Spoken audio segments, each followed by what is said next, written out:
Tamim kiss করতে গেলে তমা সরিয়ে দিতে গিয়েও দিল না। তামিম খুশি হয়ে তমার ঠোঁট চড়া নিজের দখলে নিয়ে নিল।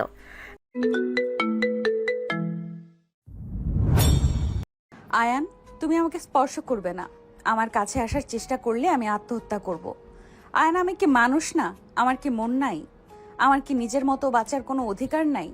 কেন সবাই টাকার খেলায় আমাকে ব্যবহার করছে? ভাবি, শান্ত হন। আমি বুঝতে পারছি আপনার মনের উপর দিয়ে কি যাচ্ছে। কি শান্ত হব আমি? টাকা আমাকে শেষ করে দিচ্ছে। আমার বাবা মা টাকার নেশায় এখানে বিয়ে দিল। জীবনে তো স্বামীর ভালোবাসা পেলাম না, প্রতিদিন অবহেলা পেয়ে গেছি। আর সেই মারা গেছে, এখন আবার তোমার গলায় ঝুলিয়ে দিল। কেন এমন কেন?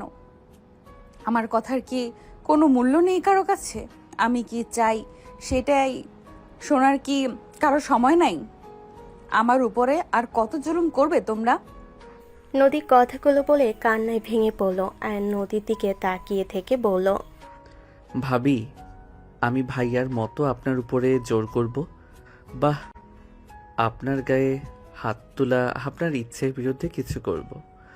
আমি আপনাকে বোনের চোখে দেখেছি, বাট আম্মু আমাকে এভাবে মিথ্যা বলে নিয়ে এসে এইভাবে ব্ল্যাকমেইল করে বিয়ে করাবে আমি কখনোই ভাবতে পারি নাই। সব পুরুষ এক, আমাকে মিথ্যে সান্ত্বনা দিবে না। তোমার ভাইও বলেছিল আমার ইচ্ছের বিরুদ্ধে কিচ্ছু করবে না, আমার সব ইচ্ছে পূরণ করবে।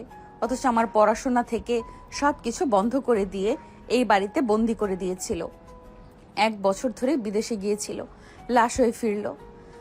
এখন টাকা অঘাত আমাকে দিয়েছে দেখে জোর করে তোমার সাথে বিয়ে দিল। আয়ান, আমি এই টাকা তো চাই নাই, আমি ভালোভাবে বাঁচতে চেয়েছি। আমার কিচ্ছু চাই না আয়ান, আমাকে মুক্তি দাও তুমি। আল্লাহর দোহাই লাগে, আমাকে এই বন্দি জীবন থেকে মুক্তি দাও। নদী আয়নের পা ধরতে যাবে, আয়ন সাথে সাথে সরে গেল। আয়ন নদীর বাহু ধরে তুলে বলল, ভাবি, আমি চাইলেও এখান থেকে মুক্তি দিতে পারবো না, কিন্তু ভাবি, আমি আপনার ইচ্ছেগুলো পূর্ণ করার চেষ্টা করব। আপনি বলে আপনার কি কি ইচ্ছে আছে? পারবে না, মায়ের কথার উপরে কখনোই যেতে পারবে না। এইসব মিথ্যা সান্ত্বনা দিও না আমাকে। আমি আর কোনো মিথ্যা সান্ত্বনা নিতে চাই না। আমাকে হয় মুক্তি দিবে, আর না হয় আমি এবার ফাঁস নিব। আর নিতে পারছি না।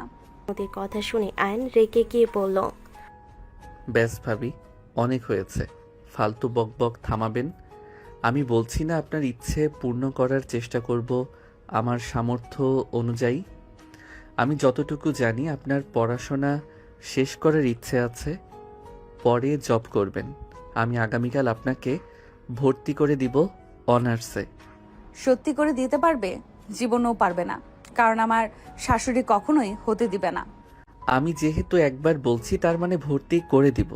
আপনি ভালো করে জানেন আমি এক কথার মানুষ। ওকে, দেখা যাবে। যান ঘুমান, আমি বাহিরে যাব। এত রাতে বাহিরে কই যাবে? ব্রিজে যাব। ও আমাকে নিয়ে যাবে। আমার না রাতের শহরটা দেখার অনেক শখ। ওকে, বোরকা পরে রেডি হয়ে নেন। নদীর চোখ মুছে তাড়াতাড়ি করে রেডি হয়ে নিল। আয়ন বাইকের চাবি নিয়ে বসার ঘরে যেতেই আয়নের পিছনে নদীকে দেখে আয়নের আম্মু বলল, কি ব্যাপার, দুইজন এত রাতে কোথায় যাস? বাহিরে যাব। এত রাতে বের হবি মানে? নতুন বিয়ে হলো, বাসর রাতে কেউ বাইরে গিয়ে ঘুরে? এখনই রুমে যা। আম্মু, উনি এখন আমার বউ, তাই আমার বউকে নিয়ে আমি কোথায় যাব না যাব সেইটা একান্ত আমার ব্যক্তিগত ব্যাপার। তুমি আমাদের বিয়ে দিয়েছ তোমাদের ব্যক্তিগত মতে, তেমন আমার বউ যেহেতু, আমার ইচ্ছে আমি যেখানে ইচ্ছে নিয়ে যাব। আয়ন নদীর হাত ধরে নিয়ে যেতে লাগলো। নদী আয়নের দিকে অবাক হয়ে তাকিয়ে দেখতে লাগলো। আয়নের আম্মু রেগে বলল, কান লাগেনি? আমার ছেলেকে কয়েক ঘন্টার ভিতরে বশ করে ফেলেছস। এক ছেলেকে তো খেয়ে ফেললি, আবার এইটাকেও খাওয়ার ধান্দা আছে নাকি তোর? নদীর চোখে পানি গড়িয়ে পড়তে লাগলো। আয়ন পিছনে ঘুরে রাগে বলল, আম্মু শোনো, তোমাকে একটা কথা বলি। উনি আমার স্ত্রী, আমার অধিকার। আমার বউকে যা ইচ্ছে বলবো, যা ইচ্ছে করব, বাট তুমি আমার বউকে কিছু বলবে না। যা বলার আমাকে বলবে, কোনো ভুল হইলে আমাকে বলবে। তুমি একদম আমার স্ত্রীকে কিছু বলতে আসবে না। আয়নের কথাই আয়নের আম্মু রেগে গজগজ করতে লাগলো। আয়নের আব্বু মনে মনে হাসতে লাগলো আর বলতে লাগলো, যাক, অবশেষে আমার এই ছেলে তো অন্তত বউয়ের পাশে দাঁড়ানোর সাহস আছে। আয়নের আপু ভাবতে লাগলো। এইদিকে আয়ন বাইকে করে নদীকে নিয়ে যেতে লাগলো। নদী বাহিরের আবহাওয়া উপভোগ করতে লাগলো। আয়ন নদীকে নিয়ে ব্রিজের উপর চলে গেল। নদী বাইক থেকে নেমে ব্রিজের একপাশে দাঁড়িয়ে বাতাস উপভোগ করতে লাগলো। নদী চোখ বন্ধ করে থাকলো। আয়ন নদীর দিকে তাকিয়ে বলল, নিচে যাবেন নাকি? নিচে আরও ভালো লাগবে, নদীর পানিগুলো আরও ভালোভাবে উপভোগ করতে পারবেন, আর ঠান্ডা বাতাসটা শরীরে লাগলে আরও বেশি ভালো লাগবে। চলেন। চলো তাহলে। আয়ন নদীকে বাইকে তুলে নিচের রাস্তায় চলে গেল। নিচে গিয়ে বাইক থামিয়ে কিছুটা কাছে গিয়ে বড় পাথরের উপর দুজন বসলো। আয়ন ছোট ছোট পাথর নিয়ে এক সাইডে রেখে পানিতে ঢিল মারতে লাগলো। নদী আয়নের দিকে তাকিয়ে বলল, আয়ান, হুম, বলেন। ধন্যবাদ। কেন? এমনি। ও, দুজন চুপচাপ বসে থাকলো। হুট করে নদীর দিকে তাকাতেই বাইকের লাইটের আলোতে নদীর চোখের পানি দেখে জিজ্ঞেস করলো, মনে যদি কষ্ট থাকে জোরে চিৎকার দিয়ে কান্না করতে পারেন, তাহলে মন অনেক হালকা হবে। কেউ শুনে ফেলবে। এখান থেকে উপরে শোনা যায় না। আমার কষ্ট লাগলে আমি এখানে এসে আমার চিৎকার দিয়ে কাঁদলে আমার মন হালকা হয়ে যায়। কি, তুমিও কান্না করতে জানো? আমি কি মানুষ না নাকি? না, তা না, তোমাকে আমি কোনোদিন কাঁদতে দেখি নাই। সব সময় রাগ করতে দেখেছি আর চুপচাপ থাকতে দেখেছি। আমার কথা বাদ দেন, আপনি মন খুলে কাঁদতে পারেন। আপনি একবার চেষ্টা করেন। আয়নের জোড়াজুড়িতে নদী জোরে চিৎকার দিয়ে বলল, মা, আমাকে একা রেখে কেন চলে গেলে? মা, তুমি আমাকে তোমার সাথে কেন নিয়ে গেলে না? মা, তুমি কি আমার কথা শুনতে পারছো? মা, তুমি বেঁচে থাকলে আমাকে এইভাবে বাঁচতে হইতো না। মা, আমার কথা কি শুনতে পারছো তুমি? নদী জোরে চিৎকার দিয়ে কথাগুলো বলতে লাগলো আর কাঁদতে লাগলো। নদী কাঁদতে কাঁদতে বলল, আল্লাহ গো, আমি আমার থেকে সব কিছু, আল্লাহ গো, তুমি আমার থেকে সব কিছু কেড়ে কেন নাও? আল্লাহ গো, আমার কি ভালো থাকার কোনো অধিকার নেই? কেন আমাকে এত কিছু সহ্য করতে হচ্ছে? ছোটবেলায় মাকে হারিয়ে এতিম বানিয়ে দিলে, বাবা বিয়ে করলো, সৎমার অত্যাচার সহ্য করতে করতে আবার কেন আমাকে জাহান্নামে পাঠিয়ে দিলে? আমার ভাগ্য কেন এত খারাপ? ভেবেছিলাম বিয়েটা হইলে আমি হয়তো ভালো থাকবো, কিন্তু দিন শেষে সেখানেও আমাকে সব ইচ্ছে শখ সব বিসর্জন দিতে হইল। সেইটাও বাদ দিলাম। আল্লাহ গো, আমার স্বামীকে কেন নিয়ে গেলে? নদী কথাগুলো বলে অঝরে কান্না করতে লাগলো। আয়ন নদীর দিকে এক পলক তাকিয়ে দেখতে লাগলো।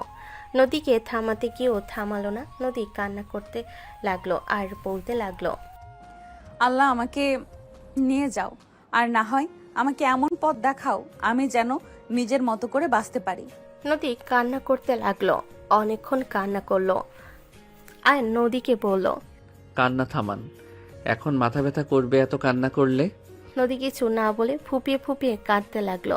আয়নের ফোন বেজে উঠলে আয়ন কল রিসিভ করলো। আয়ন কিছুটা দূরে গিয়ে বলল, আসসালামু আলাইকুম। ওয়ালাইকুম আসসালাম। কি রে, ভাবির জামাই কেমন আছোস? কল কেন দিয়েছস তুই? কল দিলাম, ভাবির জামাই কি বাসর ঘরে নাকি? তোর ভাইয়ের খেয়ে দেওয়া মাল খেতে কেমন লাগছে? তুলির কথা শুনে আয়ন রাগে গর্জন করে উঠে পড়ল। তোর জন্মের দোষ আছে। আয়নের কথা শুনে তুলির আগে গর্জন করে উঠল। কিছু বলার আগে আয়ন কল কেটে দিয়ে ব্লক মেরে দিল। আয়ন নদীর পাশে গিয়ে বসে রুমাল দিয়ে বলল, চোখ মুছে নেন, সময়টা উপভোগ করেন। নদী রুমাল দিয়ে নাক চোখের পানি সব মুছতে লাগলো। আয়ন নদীর দিকে কিছুক্ষণ তাকিয়ে থেকে বলল, এই নেন পাথরগুলো ঢিল মারেন, ভালো লাগবে। আয়নের কথা মতো নদীর ছোট ছোট পাথরগুলো ঢিল মারতে লাগলো নদীর পানিতে। অনেকক্ষণ দুইজন চুপচাপ পাথরগুলো ঢিল দিতে লাগলো। আয়ন বলে উঠল, এখন কি ভালো লাগছে? ধন্যবাদ। সব কথাতে ধন্যবাদ কেন দেন? আমি কি বলছি আমাকে ধন্যবাদ দেন? সরি। বাসায় যাবেন নাকি? আর কিছুক্ষণ থাকি। আচ্ছা। আয়ন কিছু বললো না। আয়ন ফোন বের করলো, ফ্ল্যান্সিং করতে লাগলো। আয়নের দিকে তাকিয়ে বলল, তুমি ফ্রিল্যান্সার? হুম। ওই, এই জন্যই তো বলি মাঝে মাঝে বাজার করার টাকা কোথায় পাও আর রাত জেগে কি করো? লাইট সবসময় জ্বালানো থাকতো। ও, আমাকে কাজ শিখাবে? পড়াশোনায় মনোযোগ দিয়েন, পরে শিখাবো। আচ্ছা, তুমি এত কিছু করার পর তুমি ভালো রেজাল্ট কিভাবে করো? আমার রুটিন করা আছে, আমি রুটিন অনুযায়ী কাজ করি। আয়ন কাজ করতে লাগলো। নদী আকাশের দিকে তাকিয়ে থাকলো। অনেকক্ষণ পর নদীর অনেক শীত লাগলো। নদী দুভাগ ঘষতে লাগলো। দুই হাতের তালু দিয়ে আয়ন জ্যাকেট খুলে নদীকে পরিয়ে দিল। নদী আয়নের দিকে তাকালে দেখে ও ফোনের দিকে তাকিয়ে আছে। নদী জ্যাকেট ভালোভাবে পরে নিল। আয়নের কাজ শেষ হইলে চলেন বাসায় যাই, অনেক রাত হয়ে গেছে, 3টা বাজে কিন্তু। আমারও ঘুম পাচ্ছে, চলো। আয়ন ফোন পকেটে রেখে নদীকে নিয়ে বাইকে করে ওইখান থেকে বের হয়ে গেল। নদীর ঘুম পেল। আয়নের পিঠের উপরে মাথা রেখে দিল। আয়ন বাইক থামিয়ে জ্যাকেটের হাতা দিয়ে নিজের সাথে শক্ত করে বেঁধে চালাতে লাগলো। গেট দিয়ে ভেতরে ঢুকলো। বাইক থেকে নেমে নদীকে এক হাত দিয়ে ধরলো। নদীকে কোলে তুলে নিয়ে সদর দরজার কাছে গিয়ে ডুপ্লিকেট চাবি দিয়ে দরজা খুলে ভিতরে প্রবেশ করলো। আর নদীকে নিয়ে গিয়ে রুমে শুইয়ে দিল। কাঁথা গায়ে দিয়ে রুম থেকে বের হয়ে বাইকটা গ্যারেজে রেখে ভিতরে গিয়ে দরজা লাগিয়ে দিয়ে রুমে চলে গেল। আয়ন শুয়ে পড়লে নদী ঘুমের ঘোরে আয়নের বুকে মাথা দিয়ে শুয়ে পড়ল। আয়ন কিছু না বলে ঘুমিয়ে গেল। সকালে নদীর ঘুম ভাঙলে লাফ দিয়ে উঠল। আয়ন চমকে উঠে বলল, কি হয়েছে? তুমি আমার খাটে কি করো? এইটা আমার রুম। নদী আয়নে গালে থাপ্পড় মারতে যাবে, সাথে সাথে নদী গতকালের সব কথা মনে পড়ল। নদী বলে উঠল, সরি, খেয়াল ছিল না। হুট করে তোমাকে দেখে ভয় পেয়ে গেছিলাম। গতকাল তোমার সাথে বিয়ে হয়েছে, খেয়াল ছিল না। আর আমি ঘুমিয়ে গেছিলাম কখন? নদীর পাড়ে ঘুমিয়ে গেছিলেন, আজান দিচ্ছে। হুম নামাজ পড়বে নাকি? হুম আচ্ছা, আমি অজু করে মসজিদে যাই, আপনি পরে অজু করে নামাজ পড়ে নিয়েন। আচ্ছা। আয়ন উঠে ওয়াশরুমে গিয়ে ফ্রেশ হয়ে অজু করে নিল। অজু করে বের হয়ে টেবিলের উপর থেকে টুপি নিয়ে চলে গেল। নদী অজু করে নামাজ পড়তে দাঁড়িয়ে গেল। নামাজ শেষ করে নদী বসে ঘরে গেল। আয়নের আম্মু বলে উঠল, গোসল কেন করো নাই? সারা রাত কি বাইরে কাটিয়ে দিয়েছো নাকি? আপনাকে চা বানিয়ে দেই, আপনি বসেন, আমি আসছি। আমার কথা ঘুরিয়ে কেন ফেলছো? আর তোমার অনেক সাহস হয়েছে, পাখনা গজিয়েছে তাই না? বেশি বোঝো না, হ্যাঁ? পাখনা কেটে দিলে কিন্তু ঠাস করে পড়বে। নদী কিছু না বলে রান্নাঘরে চলে গেল। নদী চা বানাতে লাগলো। চা বানিয়ে 2 কাপ ঢেলে নিয়ে যেতে লাগলো। আয়নের আম্মুর হাতে দিয়ে আরেক কাপ আয়নের আব্বুকে দিতে চলে গেল। ঘরের সামনে গিয়ে বলল, আব্বু আসবো? হ্যাঁ মা, আসো। নদী ভিতরে প্রবেশ করে আয়নের আব্বুর হাতে 4 কাপ দিল।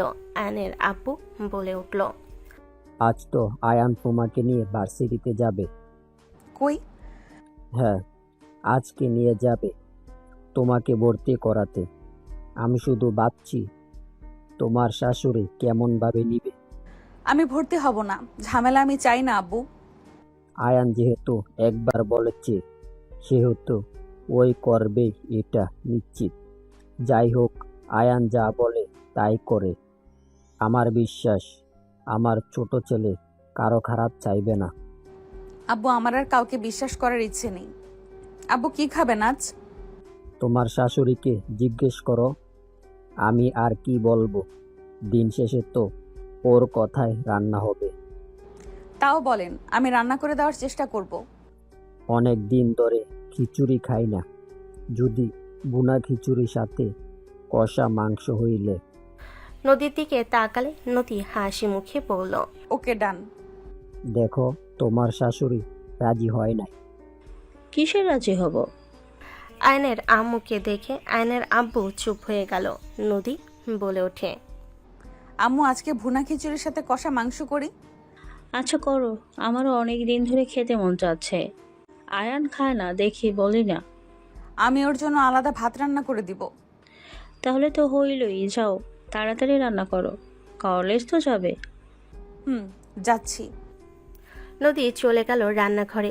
গিয়ে রান্না করতে লাগলো। আয়ন বাসায় এসে রুমে চলে গেল। রুমে গিয়ে ওর ব্যাগ গুছিয়ে নিল। আয়ন নদীকে ডাক দিল। ভাবি আছেন? নদী রান্নাঘর থেকে বের হয়ে এসে বলল, কি হয়েছে আয়ান? ওই, তুই ভাবি কাকে বলস? ওই তোর বউ, ভাবি কি রে? সরি, এই আপনার কাগজপত্র ফাইল কোথায় রাখছেন? কি বলবি ওইসব দিয়ে? কাজ আছে। কোথায় রাখছেন? ভাইয়ার রুমে নাকি?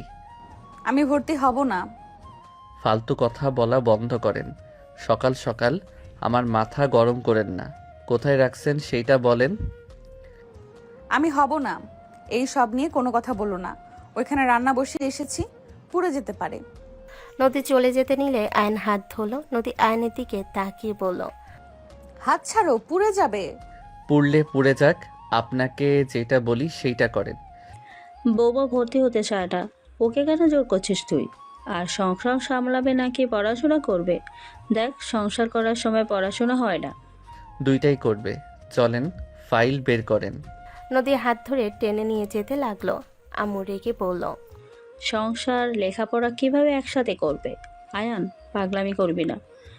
আয়ন কোনো কথা না বলে নদীকে ওর ভাইয়ের রুমে নিয়ে গেল। আয়ন বলে উঠল, বের করেন। আয়ান দেখো, জিদ করো না। বাড়িতে আর অশান্তি হোক আমি আর চাই না। প্লিজ শান্ত থাকতে দাও। এমনিতে অশান্তি হবে, এইটা কখনোই কমবে না। আগে ও যেমন এখনো তেমন হবে, তাই কথা কম বলেন। ফাইল দেন, আমার রাগ তুলেন না। আমি 3 পর্যন্ত গুনব। আয়ন আয়ন গুনতে গেলে নদী ফাইল বের করে দিল। আয়ন ফাইল নিয়ে নিজের রুমে চলে গেল। নদী রান্নাঘরে দৌড়ে গেল। আয়নের আম্মু বলল, ওই যত বলুক, তুমি কিন্তু ভর্তি হবে না। পড়াশোনা কখন করবে, ভার্সিটিতে কখন যাবে, আর বাড়ির কাজ করবে কখন? সবাইকে কি তুমি না খেয়ে রাখতে চাও নাকি? নদী কিছু বলল না, রান্না করতে লাগলো। আয়ন সব ফাইল ঠিক করে নিল। 9টার দিকে খাবার খেয়ে আয়ন বলে উঠল, রেডি হয়ে নেন, যান। আয়ান, যেতে বলছি যান। আমার এক কথা বারবার বলতে হচ্ছে কিন্তু। নদী আয়নের আব্বু আম্মুর দিকে তাকালো। আয়নের আব্বুর চোখ দিয়ে যেন আগুনের গোলা এসে ওকে শেষ করে দিবে। আয়নের আব্বু যেতে ইশারা করে দিল। নদী উঠে চলে গেল। নদী রেডি হয়ে নিল, আয়ন রেডি হয়ে নিল। দুজন রেডি হয়ে বের হয়ে গেল। দুজন ভার্সিটির ভিতরে চলে গেল। ভার্সিটি আর কলেজ একসাথে হওয়ায় আয়নের বন্ধুরা আয়নের কাছে আসলো। একজন আয়নকে জড়িয়ে ধরতে গেলে আয়ন হাত দিয়ে সরিয়ে দিয়ে বলল, দূর থেকে কথা বল।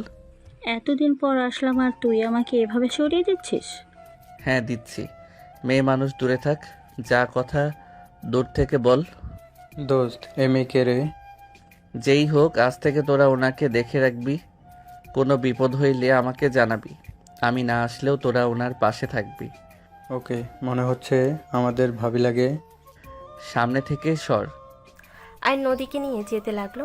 নদী আয়নের দিকে তাকিয়ে বলল, ওরা তোমার ফ্রেন্ড। হুম। তুমি কি সবার সামনে এভাবে থাকো? সব সময় এত কঠোর হয়ে থাকো কেন? আমি এমনই। ও, আয়ন নদীকে নিয়ে সোজা প্রিন্সিপাল রুমে গেল। আয়ন অনুমতি নিয়ে ঢুকলো। প্রিন্সিপাল হাসি মুখে বলল, তোমার ওয়াইফ। আসসালামু আলাইকুম স্যার। নদী সালাম নিল। আয়ন বলে উঠল, জি স্যার। আয়ন কথাবার্তা বলে কাগজপত্র সব দিয়ে টাকা দিয়ে ভর্তি করে দিল। প্রিন্সিপাল বলে উঠল, আজ থেকে ক্লাস করতে পারে। ক্লাস করবেন নাকি আগামীকাল থেকে? জি করব। ওকে, চলেন। আয়ন নদীকে নিয়ে চলে গেল। ক্লাসের সামনে গেলে কিছু মেয়েরা আয়নকে বলে উঠল, হাই হ্যান্ডসাম, কেমন আছো? ভালো। রূপা আপু, ওই আমার পরিচিত। আপনার সাথে রাখেন। আর কিছু না বুঝলে বুঝিয়ে দিয়েন। কি হয় তোর? হাই, আমি রূপা। আসসালামু আলাইকুম, আমি নদী। ওয়ালাইকুম আসসালাম, অনেক সুন্দর নাম। আপু, তোমরা তাহলে পরিচিত হয়ে নাও। আমি আমার ক্লাসে গেলাম। আচ্ছা যা। আপু, সাথে থাকেন। কোনো সমস্যা হইলে আপুকে বলেন। ওই বিল্ডিংয়ের 2 তলায় 1 নাম্বার রুমে আমার ক্লাস। ওকে। আয়ন চলে গেল। আয়ন চলে গেলে রূপা বলে উঠল, কি হও আয়ানি? ওকে জিজ্ঞেস করেন। আপু হবে? আসো আমার সাথে বসো। নদী রূপার সাথে বসলে সবাই এক এক করে পরিচিত হতে লাগলো। অ্যান্ড ক্লাস করতে লাগলো। টিফিনের সময় দিলে সবাই মিলে মাঠে বসে থেকে আইসক্রিম কিনে বন্ধুদের সাথে গাছের নিচে বসে খেতে লাগলো। নদী রূপা আসলে আয়ন বলে উঠল। নদী মাথা নেড়ে হ্যাঁ সূচক দিল। আয়ন উঠে গিয়ে 2টা আইসক্রিম নিয়ে আসলো। একটা নদীকে দিল, আরেকটা রূপাকে। রূপা বলে উঠল, কি খাবেন? আইসক্রিম খাবেন নাকি আমি নিয়ে এসে দিব? তুলির কথা শুনে সবাই পিছনে তাকালো। তুলি এসে রাইসাকে জড়িয়ে ধরলো। আইন ডেকে হাত মুঠো করে নিল। তুলি বলে ওঠে, বাহ, কতদিন পর ফ্রিতে আইসক্রিম। বাব্বা, মনে হচ্ছে তোমাকে কখনো খাওয়ানো হয় নাই। হাই সেকেন্ড হ্যান্ড জামাই। এই সেকেন্ড হ্যান্ড জামাই, কি অবস্থা? বাসর ঘর কেমন মজা হইল? তুলি কথা শুনে সবাই অবাক হয়ে গেল। নদী ঘৃণা লাগলো। কথাগুলো আইন সজোরে থাপ্পড় মেরে দিয়ে বলল, মাইন্ড ইওর ল্যাঙ্গুয়েজ। তোর এত বড় সাহস, আমাকে এত মানুষের মাঝে থাপ্পড় মারলি? তুলি, এসব কি হচ্ছে? ওর সাথে ঝামেলা কেন করছিস? আর আয়ানকে এসব কি বলছিস? আরে কি বলবো, শোন, গতকাল ওর ভাবিকে ও বিয়ে করেছে। ওর জন্ম হয়েছে সেকেন্ড হ্যান্ড মাল খাওয়া। ওর ভাইয়ের ইউজ করা জিনিস ও খাচ্ছে। আইন রেগে গলা চেপে ধরেই বলল, বাজে কথা বল। তোর কত গলার পাওয়ার বল এখন। সবাই আইনকে টেনে সরানোর চেষ্টা করতে লাগলো। তুলি জিব্বা বের হয়ে যেতে নিলে নদী বলল, আয়ান ছাড়ো, মেয়েটা মরে যাবে। সবাই টেনে নিয়ে আসলে তুলি জোরে জোরে কাশতে লাগলো। তুলি বলল, উচিত কথা বললে দোষ। খারাপ মহিলা। আমি যদি আমার ভাবিকে বিয়েও করে থাকি, তাও উনি একজন পবিত্র নারী আছে। আমার ভাই তার স্বামী ছিল, সেটা পবিত্র সম্পর্ক ছিল। আর তুই তো একটা পতিতার মেয়ে। বিয়ের আগে 100 জনকে দেহ দিয়ে বসে আছস। তোর থেকে বিধবা ডিভোর্সি মেয়েরা শত গুণে ভালো। তোর মতো তো আর নিজের ইচ্ছে অন্য খাটে যায় না। আইনের কথা শুনে তুলি আরো রেগে গেল। তুলি বলে উঠল, এত বড় কথা? আমি পতিতা? তোর বউ পতিতা, তোর মা, তোর বোন। কি এত বড় সাহস? তুই আমার মা বোনকে নিয়ে কথা তুলছস? তোকে আমি আজ মেরে ফেলবো, আমার মা বোনকে। আইন সবাইকে ফেলে দিয়ে তুলির গলা চেপে নিচে ফেলে দিল। স্যার ম্যামরা দৌড়ে আসলো। আইনকে জাপটে ধরে সরিয়ে দিতে লাগলো। আইন তুলিকে লাথি মারলো। তুলি চিৎকার করে কান্না করতে লাগলো। আইন বলে ওঠে, আমার মা বোনকে বলে আমার মা বোনকে বলে পতিতা। তোর পেটে পাড়া মেরে আমি নাড়ি ভুড়ি বের করে ফেলবো। আমার মা বোনের কথা যদি মুখে নিয়ে আসোস, আমি তোকে খুন করব। আর আমার বউয়ের নখের যোগ্য না তুই।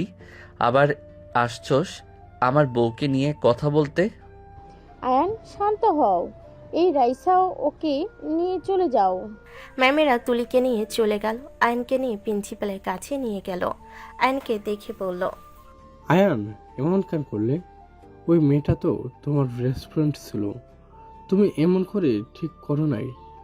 ওর বাবা জানলে তোমার ক্ষতি করবে। ওর ফ্যামিলিকে আমি ভয় পাই না। আর আমার মা বোন, আমার স্ত্রীকে নিয়ে কেউ কিছু বললে আমি তাকে খুন করব। নদী আয়নের পাশে দাঁড়িয়ে কথাগুলো শুনতে লাগলো। কিছুক্ষণ পর রাকিব দৌড়ে এসে বলল, আয়ান, তুলির ভাই আব্বু এসেছে তোকে মারতে। আয়ান চলো আমার সাথে এখান থেকে। আপনি আমার থেকে দূরে থাকেন। আইন নদীকে সরিয়ে দিয়ে যেতে লাগলো। আইনকে দেখে তুলির আব্বু ভাই লোক দিয়ে আইনকে মারতে পাঠালো। আইন মারামারি করতে লাগলো। নদী ঠেকানোর চেষ্টা করতে লাগলো। নদীর কপালে খুশি লাগলে আইন রেগে সবগুলোকে মারতে লাগলো। নিজেও মার খেতে লাগলো। তুলির আব্বু পুলিশ নিয়ে এসে আইনকে ধরিয়ে দিল। নদী পুলিশদের বলতে লাগলো, স্যার ওকে ছেড়ে দেন। স্যার ওই কিছু করে নাই, স্যার ওকে ছেড়ে দেন। নদীকে পুলিশটা ধাক্কা মারতে যাবে, সাথে সাথেই আইন হাত ধরে বলল, নারীর গায়ে হাত দেওয়ার কোনো রাইট আপনার নাই। আইন ওয়ালেট নদীর হাতে দিয়ে বলল, বাসায় চলে যান, কিছু হবে না। আর কাউকে বলার দরকার নাই। আমাকে আটকে রাখার ক্ষমতা কারো নাই। আইনকে টেনে নিয়ে যেতে লাগলো। নদী কান্না করতে করতে আয়নের পিছন পিছন যেতে লাগলো। নদী তাড়াতাড়ি করে আয়নের আব্বু আম্মুকে কল দিল। আইনকে পুলিশ নিয়ে যেতেই মাঝ রাস্তায় একটা বড় গাড়ি এসে পুলিশের গাড়ি থামালো। পুলিশের অফিসার নামলে গাড়ি থেকে একটা মেয়ে বের হলো। পুলিশ অফিসার ভয় পেয়ে গেল। পিছনে তুলির আব্বু ভাইয়া ভয়ে কাঁপতে লাগলো। ইশারা করতে আয়নকে ছেড়ে দিল। সবাই চলে গেল। আয়নকে গাড়িতে উঠতে ইশারা করলে আয়ন বলল, ধন্যবাদ, বাট আমি কোথাও যাব না। আমরা তোকে বাঁচালাম, আর তুমি কি এর বিনিময়ে আমাদের সাথে যেতে পারবে না? বাঁচানোর জন্য ধন্যবাদ, বাট ওদিকে আমার বাবা মা আমার জন্য টেনশন করবে আমাকে জেলে নেওয়ার কথা শুনলে, তাই আমাকে যেতে হবে। আইন কথাগুলো বলে রিক্সা নিয়ে সোজা কলেজে চলে গেল। প্যান্টের পকেটে টাকা দিয়ে ভাড়া দিয়ে সোজা নদীর ক্লাসে গিয়ে ব্যাগ আর নিজের ক্লাস থেকে ব্যাগ নিয়ে বাইক নিয়ে সোজা বাসায় চলে গেল। নদী গেটের সামনে নামতে আয়নকে দেখে অবাক হয়ে গেল। আয়ন বাইক থেকে নেমে বলল, কিছু হয় নাই, এই নেন আপনার ব্যাগ। তুমি ছাড়া কিভাবে পেলে? আমার দোষ তেমন নাই তাই। আর বাহিরে যা হয়েছে আপনি স্বপ্ন ভেবে ভুলে যান। আয়ন কথাগুলো বলে বাসায় ভিতরে চলে গেল। আয়ন আস্তে আস্তে রুমে চলে গেল। নদীকে দেখে আয়নের আম্মু বলল, এত তাড়াতাড়ি আসেন মহারানী তাহলে? আম্মু, নদী কিছু বলার আগে আয়ন জোরে ডাক দিল। নদী রুমে চলে গেল। আয়ন আস্তে আস্তে বলল, বলতে না করলাম কানে শুনেন না নাকি? তুমি কিভাবে ছাড়া পেলে আমার মাথায় ঢুকছে না। ওনারা তো পাওয়ারফুল, ওনাদের মেয়েকে মেরেছো আর ওনারা তোমাকে ছেড়ে দিবে? এমন মহান মানুষ ওনারা না। চুপ করেন, আমার ব্যাপারে আপনাকে নাক গলাতে হবে না। এইদিকে আসেন, কপালে ব্যথা পেয়েছেন দেখছি। নদী কিছু বলার আগে আয়ন হাত ধরে টান দিয়ে বসিয়ে দিয়ে আয়ন মিনি ফ্রিজ থেকে বরফ নিয়ে এসে নদীর কপালে ধরতে লাগলো। নদী বলে উঠল, তোমাকে ওরা কিভাবে মারলো? তোমার দরকার এইটা, আমার দরকার নাই।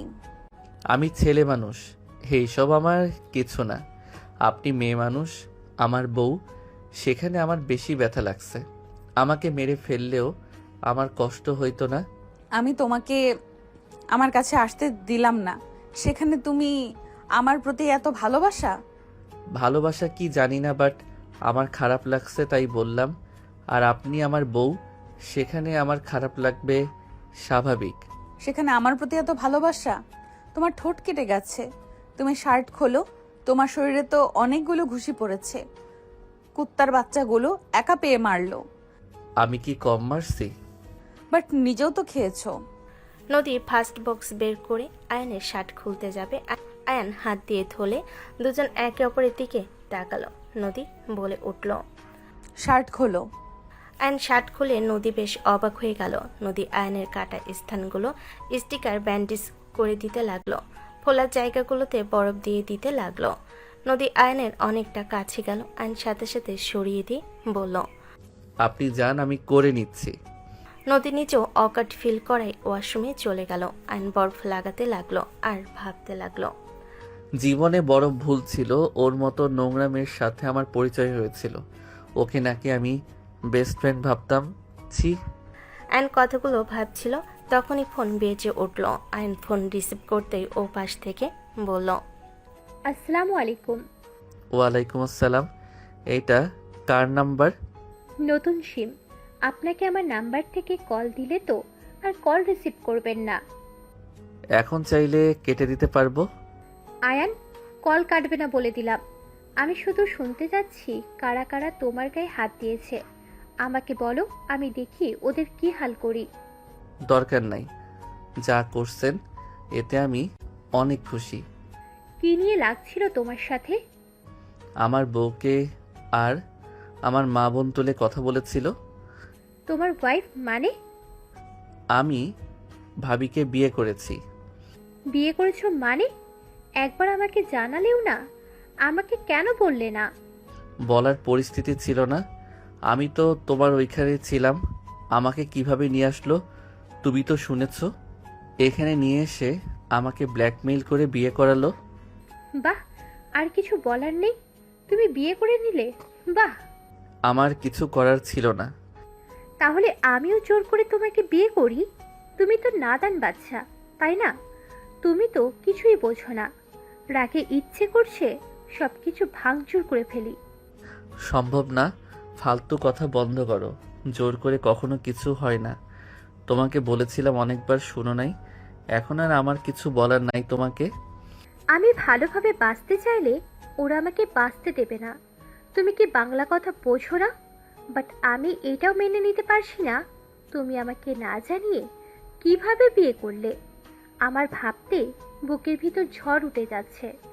আমার চোখ দিয়ে পানি পর্যন্ত বের হয়ে এসেছে। তোমার কথা শুনে আয়ন চুপ হয়ে গেল।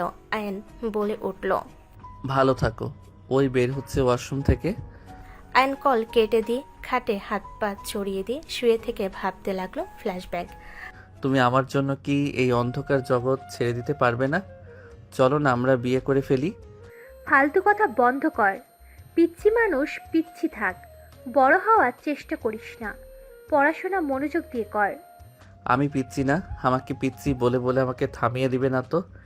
আমি এবার সিরিয়াস। আমি তোমাকে নিয়ে অনেক স্বপ্ন দেখছি, আজ রাতেও স্বপ্ন দেখছি। আমাদের বিয়ে হয়েছে, আমাদের 2টা টুইন বেবি হয়েছে, একটা ছেলে বাবু, একটা মেয়ে। আয়নের কথা শুনে তমা ভুরু কুচকে তাকিয়ে বলল, ফাজিল, বিয়ে থেকে একদম বাচ্চা কাচ্চার কাছে চলে গেছোস। কানের নিচে একটা দেব, প্রাইভেট নেই তোর? ধুর, হবু স্বামীকে সম্মান দিয়ে কথা বলো। আমি তোমার হবু বাচ্চাদের বাপ, বুঝতে পারছো? তমা আয়নকে মারতে যাবে, আয়ন সাথে সাথে চেয়ার থেকে উঠে পড়ে হাসি দিয়ে বলল, ছি হবু বউ, তুমি এত বেয়াদব কেন? ফাজিল, মাইর খাবি। চুপচাপ পিৎজা খেয়ে যা। কিছু খেতে মন চাচ্ছে না, বিয়ে করতে মন চাচ্ছে। এমন মাইর দেব না, বিয়ের ভূত মাথা থেকে চলে যাবে। ধুর, তোমার এত হাত কেন নড়ে? শোনো, আমি সিরিয়াস। তুমি ভালো পথে আসো, আমি তোমাকে বিয়ে করে ইনকাম করে খাওয়াবো। আমার পক্ষে সম্ভব না, তুই এখানে বেশি আসিস না। তোমাকে না দেখলে আমার ভালো লাগে না। পড়াশোনা ক্ষতি হচ্ছে কিন্তু। সামনে তোর এসএসসি পরীক্ষা, ভালোভাবে পড়াশোনা করতে হবে। A+ যদি পাস, তাহলে যা চাইবি দেব। বিয়ে করতে চাইলে করবে? ওটা না, বিয়ের কথা মাথা থেকে ঝেড়ে ফেলে দে। তাহলে কোনো কিছুর দরকার নাই, থাকো, খাবো না বাই।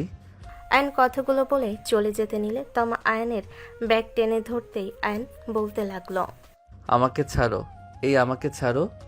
আয়ন কথাগুলো বলতে লাগলো। হুট করে কারোর ধাক্কা খেয়ে আয়ন ভাবনার জগৎ থেকে বের হয়ে আসলো। আয়ন লাফ দিয়ে উঠে বলল, কিছু বলবে? গোসল করতে পারবে না, আমি তোয়ালে ভিজিয়ে আনছি, মুছে দেই, বসে থাকো। থাক, আমি করে নিব। চুপ করে বসে থাকো। আয়ন কিছু বলল না। নদী আয়নের শরীর মুছে দিতে লাগলো। আয়নের প্যান্ট অনেকটাই উপরে তুলে দিল। আয়ন বলল, আরে কি করছেন, আমাকে দেন, আমি মুছে নিচ্ছি। চুপ করে বসে থাকো। নদীর পা দুটো ওর কোলে নিয়ে নিল। আয়ন কিছুটা অকট ফিল করতে লাগলো। নদীর দিকে তাকিয়ে থেকে দেখতে লাগলো। হঠাৎ করে আয়নের আম্মু রুমে ঢুকে পড়লো। আয়ন তাড়াতাড়ি করে উঠে দাঁড়িয়ে গেল। আয়নের আম্মু বলল, কিরে, তোর কি হয়েছে? কিছু না। কিছু হয় নাই মানে? জায়গায় জায়গায় ব্যান্ডেজ করা, হাত ওইখানে ফুলে কেন গেছে? ওই কি কারোর সাথে মারামারি করছিস নাকি? আয়নের আম্মু আয়নের কাছে এসে হাত বুলিয়ে দিতে দিতে বলল, কে মারছে? কোন জানোয়ার আমার সন্তানকে এভাবে মারলো? এখন বল, আমি যদি চেয়ারম্যানের কাছে বিচার না দেই, ওদের আমি এত সহজে ছাড়বো না। চল আমার সাথে, কে মারছে বল। তেমন কিছু না আম্মু, শান্ত হও তো। আমি ওদের মারছি, একা তো মাইর খেয়ে আসি নাই, আমি বেশি মারছি। মারামারি করতে গেছিস কেন? কি অবস্থা করছে? আয়নের আম্মু কান্না করতে লাগলো। আয়ন ওর আম্মুকে পাশে বসিয়ে জড়িয়ে ধরে বলল, আম্মু, ওই আম্মু, কান্না করো না, কিছু হয় নাই তো। কি নিয়ে লাগছিল? কিছু না, টুকটাক কথা নিয়ে বাদ দাও। আচ্ছা আম্মু, অনেক ক্ষুধা লাগছে, খাওয়াই দিবে? থাক, আমি আসছি খাবার নিয়ে। আয়নের আম্মু রান্নাঘরে গিয়ে ডিম ভাজি করে আর মাংস দিয়ে ভাত নিয়ে গেল। আয়নের পাশে বসে খাওয়াই দিতে লাগলো। আয়ান নদীকে বলল, যান, খেয়ে আসেন। আম্মু, আপনি কি খাইছেন? খাইছি। নদী চলে গেল। আয়ন ওর আম্মুর হাতে খেতে লাগলো। খাওয়া শেষ হইলে আয়ন কম্পিউটারের সামনে গিয়ে কাজ করতে লাগলো। আয়নের ফোন বাজতে লাগলো। আয়ন ফোনটা রিসিভ করতেই ময়না বলল, আয়না, ম্যাম অনেক কান্না করছে, ভাঙচুর করতেছে, তুমি একবার ওখানে আসতে পারবে? করতে থাক, আস্তে আস্তে শান্ত হয়ে যাবে। আয়হান, আজকের কথাটা একটু ভিন্ন রকম হয়ে গেল না? ম্যাম কান্না করছে আর তুমি কিনা বলছো আস্তে আস্তে শান্ত হয়ে যাবে। তুমি আসতে পারবে নাকি? গিয়ে কি লাভ, আমি বিয়ে করছি, এখন আপনার ম্যাম ভালো থাকবে। বিয়ে করার কথা শুনে নাই? গতকালও বলেছিলাম। হোয়াট, তুমি বিয়ে করে নিয়েছো মানে? করছি, বাই। আয়ান কল কেটে দিয়ে কপালে হাত দিয়ে চেয়ারের সাথে হেলান দিয়ে শুয়ে পড়ল। আয়নের চোখ দিয়ে পানি গড়িয়ে পড়তে লাগলো। ফ্ল্যাশব্যাক। তমা, চলো বিয়ে করে নেই। 10 দিন ধরে আম্মুর কথাবার্তা আমার ভালো লাগছে না। ভাবি যেদিন থেকে 50 লাখ টাকা পেয়েছে, সেদিন থেকে কথাবার্তা চলো বিয়ে করে নেই। যেমন? মাঝে মাঝে এসে বলে তোর ভাবিকে কেমন লাগে, এইটা ওইটা জিজ্ঞেস করে। ব্যাপারটা সন্দেহজনক। থামো তো, তোমরা খালি সন্দেহ করো। ওসব বাদ দাও, এই নাও, খেয়ে নাও। খাবো না, ভালো লাগছে না। প্লিজ চলো না বিয়ে করে নেই। আমার তোমাকে ছাড়া ভালো লাগে না কেন বোঝো না? 3 বছর হয়ে গেল, তাও কি তোমার আমার প্রতি মনে ভালোবাসা জন্ম নেয় নাই নাকি? ইমোশনাল কথা বলবে না। তুমি বুঝতে পারছো না, আমি তোমার সিনিয়র। সাথে তোমার দুনিয়া আর আমার দুনিয়ার ভিতরে অনেক পার্থক্য। আমাকে কখনোই তোমার ফ্যামিলি মেনে নেবে না। আর তার থেকে বড় কথা, আমি আমার সাথে তোমাকে জড়িয়ে রাখতে চাই না। কেন চাও না? তোমাকে তো বলছি এই পথ ছেড়ে দাও। আমি এখন অনলাইনে কাজ করি, মোটামুটি মাসে 20 থেকে 40 হাজার মতো ইনকাম করি। আমি জানি তোমার খরচ অনেক, কিন্তু আমার সামর্থ্য অনুযায়ী তোমাকে রাখবো। আমার ভালোবাসা একদম কমতি থাকবে না। প্লিজ চলো বিয়ে করে নেই, আর আমার ফ্যামিলিকে আমি বুঝে নিব। আমাকে দেখে তোমার ফ্যামিলি ভয় পাবে। সেখানে তো ছেলের বউ হয়ে গেলে তোমার আব্বু আম্মু অসুস্থ হয়ে যাবে। আয়ন রেগে চেয়ার রাগে ঢিল মেরে ভেঙে ফেলল। আয়ন চিল্লাইয়ে পড়ল। প্রতিদিন এক কথা আমাকে যদি ভালো না বাসো তাহলে সোজা বলে দাও, তাহলে আমি অন্য কাউকে বিয়ে করে নিব। তুমি থাকো তোমার আজাইরা কথা নিয়ে।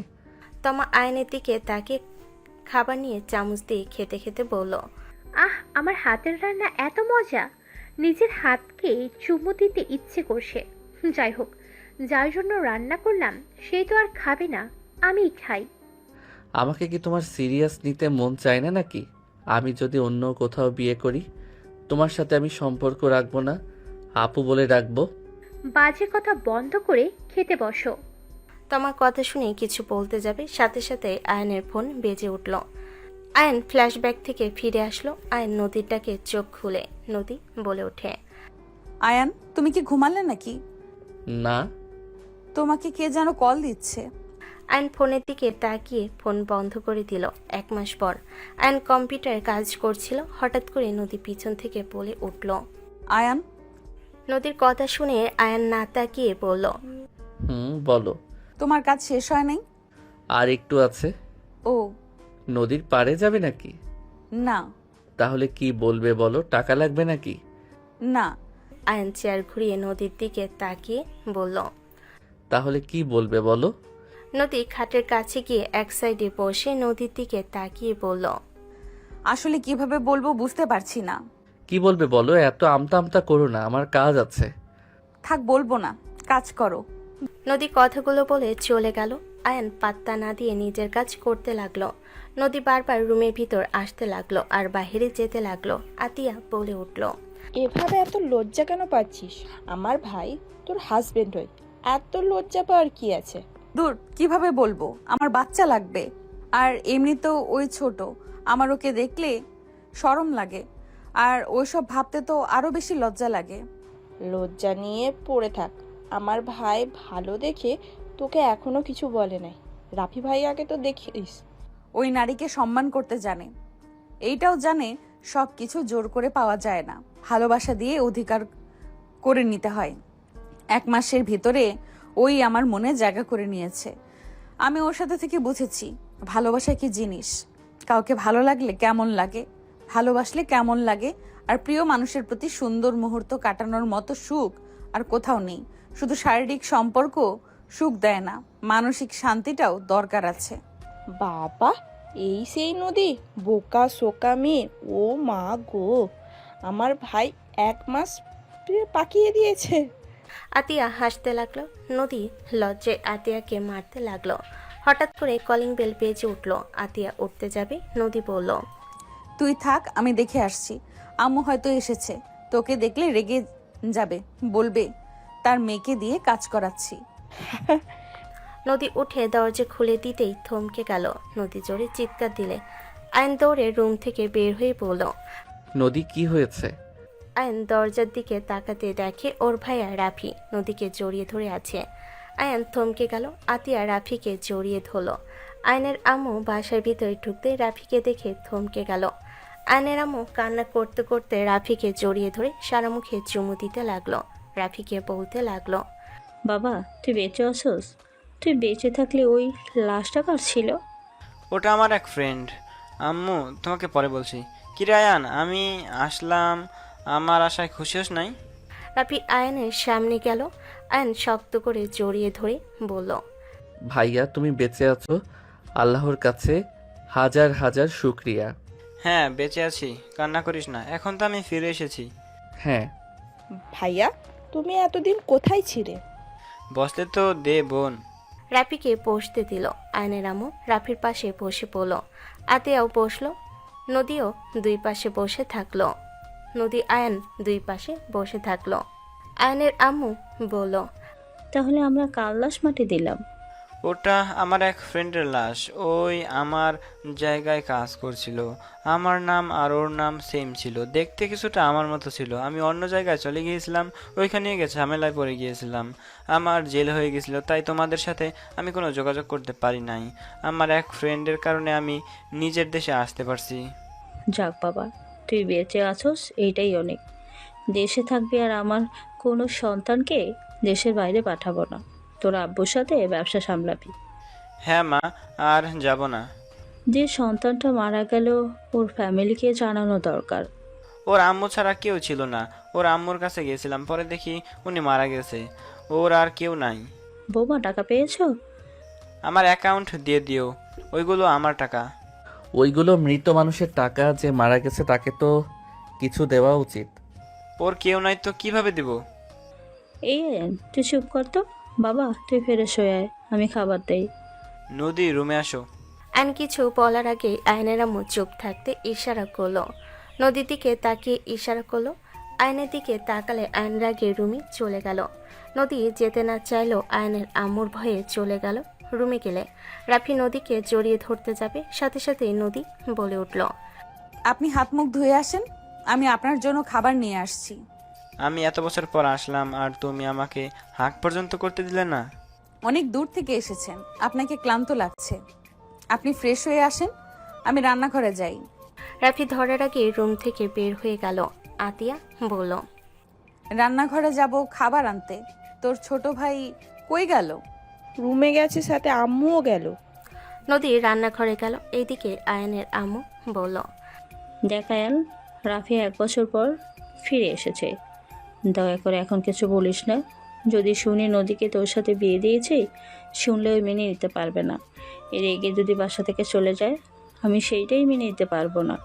তুই তো জানোস আমি কতটা নিজেকে শক্ত করে নিয়েছিলাম, আর নিতে পারবো না। কয়েকদিন যাক, তুই একটু স্বাভাবিক হয়ে নে, তারপর সত্যিটা বলে দিলে হবে।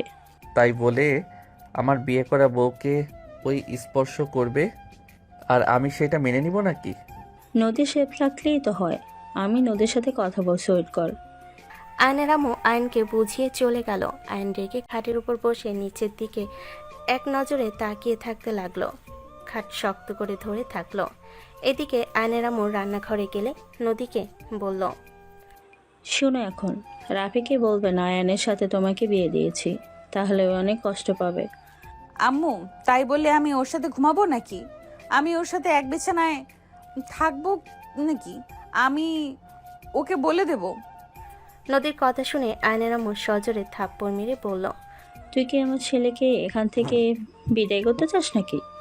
যেই শুনছস টাকা ওকে ফিরিয়ে দিতে হবে, তার জন্য এখন ওকে বলবি যাতে ওই বাসা থেকে চলে যায় রাগ করে, তাই না? আমার ছেলে যদি রাগ করে চলে যায়, আমি যেমন তোকে আয়নের সাথে বিয়ে দিয়েছি, তখন তোর সংসারও আমি ভেঙে দেব। আম্মু চুপ, নদী কই গেলে? চোখের পানি মুছে যা।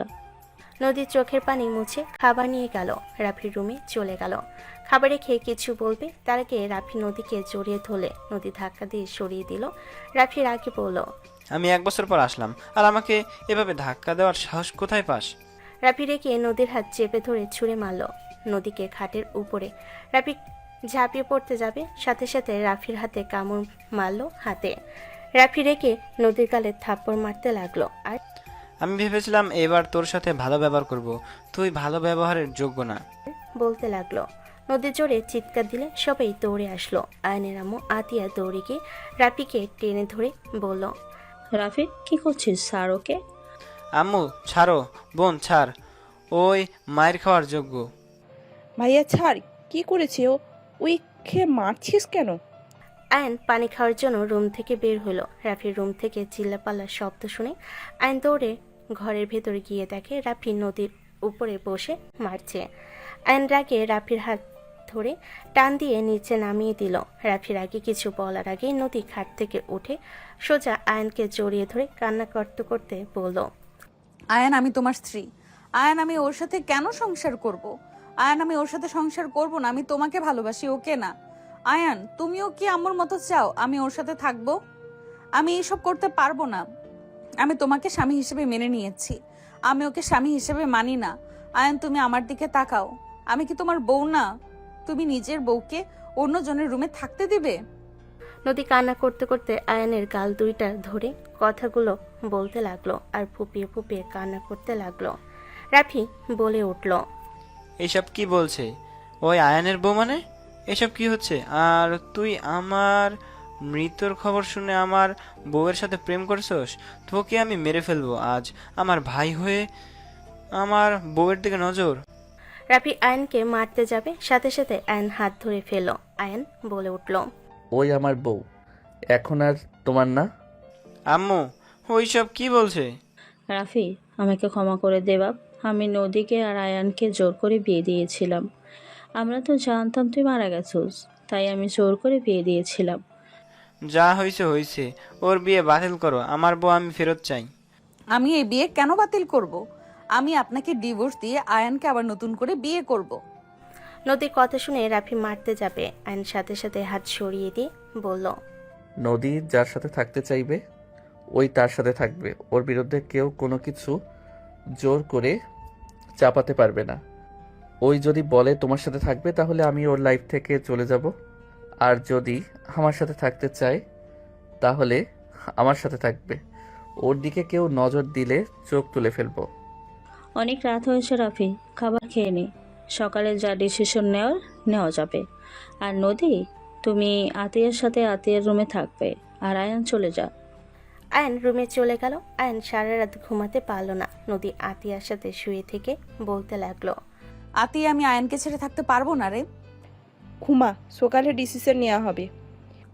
রাফিকে আমি চিনি, ওই চুপ থাকার মানুষ না। ওই নিজের স্বার্থের জন্য কারো ক্ষতি করতে এক সেকেন্ডও ভাবে না। এইসব কি বলিস? হ্যাঁ, ওর বন্ধুর সাথে ওর সম্পর্ক। আর নাই কেন জানোস? জানি না। আমি জানি, ওর বন্ধুর সাথে ঝামেলা হয়েছিল। পরে ওই ওর গার্লফ্রেন্ডকে পটিয়ে ওর গার্লফ্রেন্ডের সাথে অন্তরঙ্গ ছবি তুলে দিয়েছিল। হোয়াট? কি বলিস? আমি আরো অনেক কিছু জানি। আমি সকালে আয়ানকে নিয়ে এখান থেকে চলে যাব। দূর, কিচ্ছু হবে না, এত চিন্তা করিস না। আমি আয়নের কাছে যাব, তুই দরজা লাগিয়ে দিস। নদী উঠে চলে গেল। আতিয়া না করলেও নদী শুনল না। নদী আয়নের রুমে যেতে নিবে, সাথে সাথে রাফি নদীর হাত ধরে টান দিয়ে এক সাইডে নিয়ে গিয়ে দেওয়ালের সাথে চেপে ধরে বলল, সকালে তুই যদি আমাকে না চাস আমি তোকে তিলে তিলে শেষ করে দেব। তুই ভালো করে জানোস আমি কারো পেছনে লাগলে তার কি অবস্থা করি। আমার নিজের ভাই হয়েছে বলে আমি তার কিছু করব না, সেটা ভাবলে জীবনে বড় ভুল করবি। আমার নিজের সন্তানকে আমি ফেলে দিয়েছি, আর সেখানে তো আমার ভাই। ওর কোনো ক্ষতি করবেন না, আমি আপনাকে বেছে নিব। গুড, কথা দ্বিমত করিস না। রাফি কথাগুলো বলে চলে গেল। নদী আয়নের রুমে গেল। আয়নকে ঘুমাতে দেখে নদী আয়নের মাথার কাছে বসে আস্তে আস্তে বলতে লাগলো, আয়ান আমি তোমাকে ভালোবাসি। আয়ান আমি সকালে তোমাকে চাইতে পারবো না। আমি যদি তোমাকে চাই তাহলে ওই তোমাকে মেরে ফেলবে। ওই মানুষ রূপে জানো, আর আয়ান ওই নিজের সন্তানকেও মেরে ফেলেছিল। ওই অনেক খারাপ আয়ান, তুমি আমাকে ক্ষমা করে দিও। আমি তোমার সাথে আর সংসার করতে পারবো না। আমি তোমাকে আমার কাছে টেনে নেওয়ার আগেই আমি তোমাকে হারিয়ে ফেলতে যাচ্ছি। নদী কথাগুলো বলে কান্না করতে লাগলো। নীরবে আয়নের কপালে চুমু দিয়ে চলে গেল। আয়নের দরজা আস্তে আস্তে করে চাপা দিয়ে আতিয়ার রুমে চলে গেল। আতিয়া নদীকে কান্না করতে দেখে জিজ্ঞেস করলো, কি ব্যাপার, কান্না কেন করছিস? রাফি আমাকে হুমকি দিয়েছে, আমি যদি ওকে বেছে না নিই তাহলে ওই আয়নের ক্ষতি করবে। আমি বেঁচে থাকতে আয়ানের কিছু হবে এটা আমি মেনে নিতে পারবো না। ও হুদাই হুমকি দিয়েছে, ভাই হয়ে ভাইয়ের ক্ষতি কখনোই করবে না। ওই মানুষরূপী জানোয়ার, আমি ওকে খুব ভালো করে জানি। ওই নিজের স্বার্থের জন্য সব করতে পারে। কান্না করিস না তো, কিচ্ছু হবে না, ঘুমা, আয়।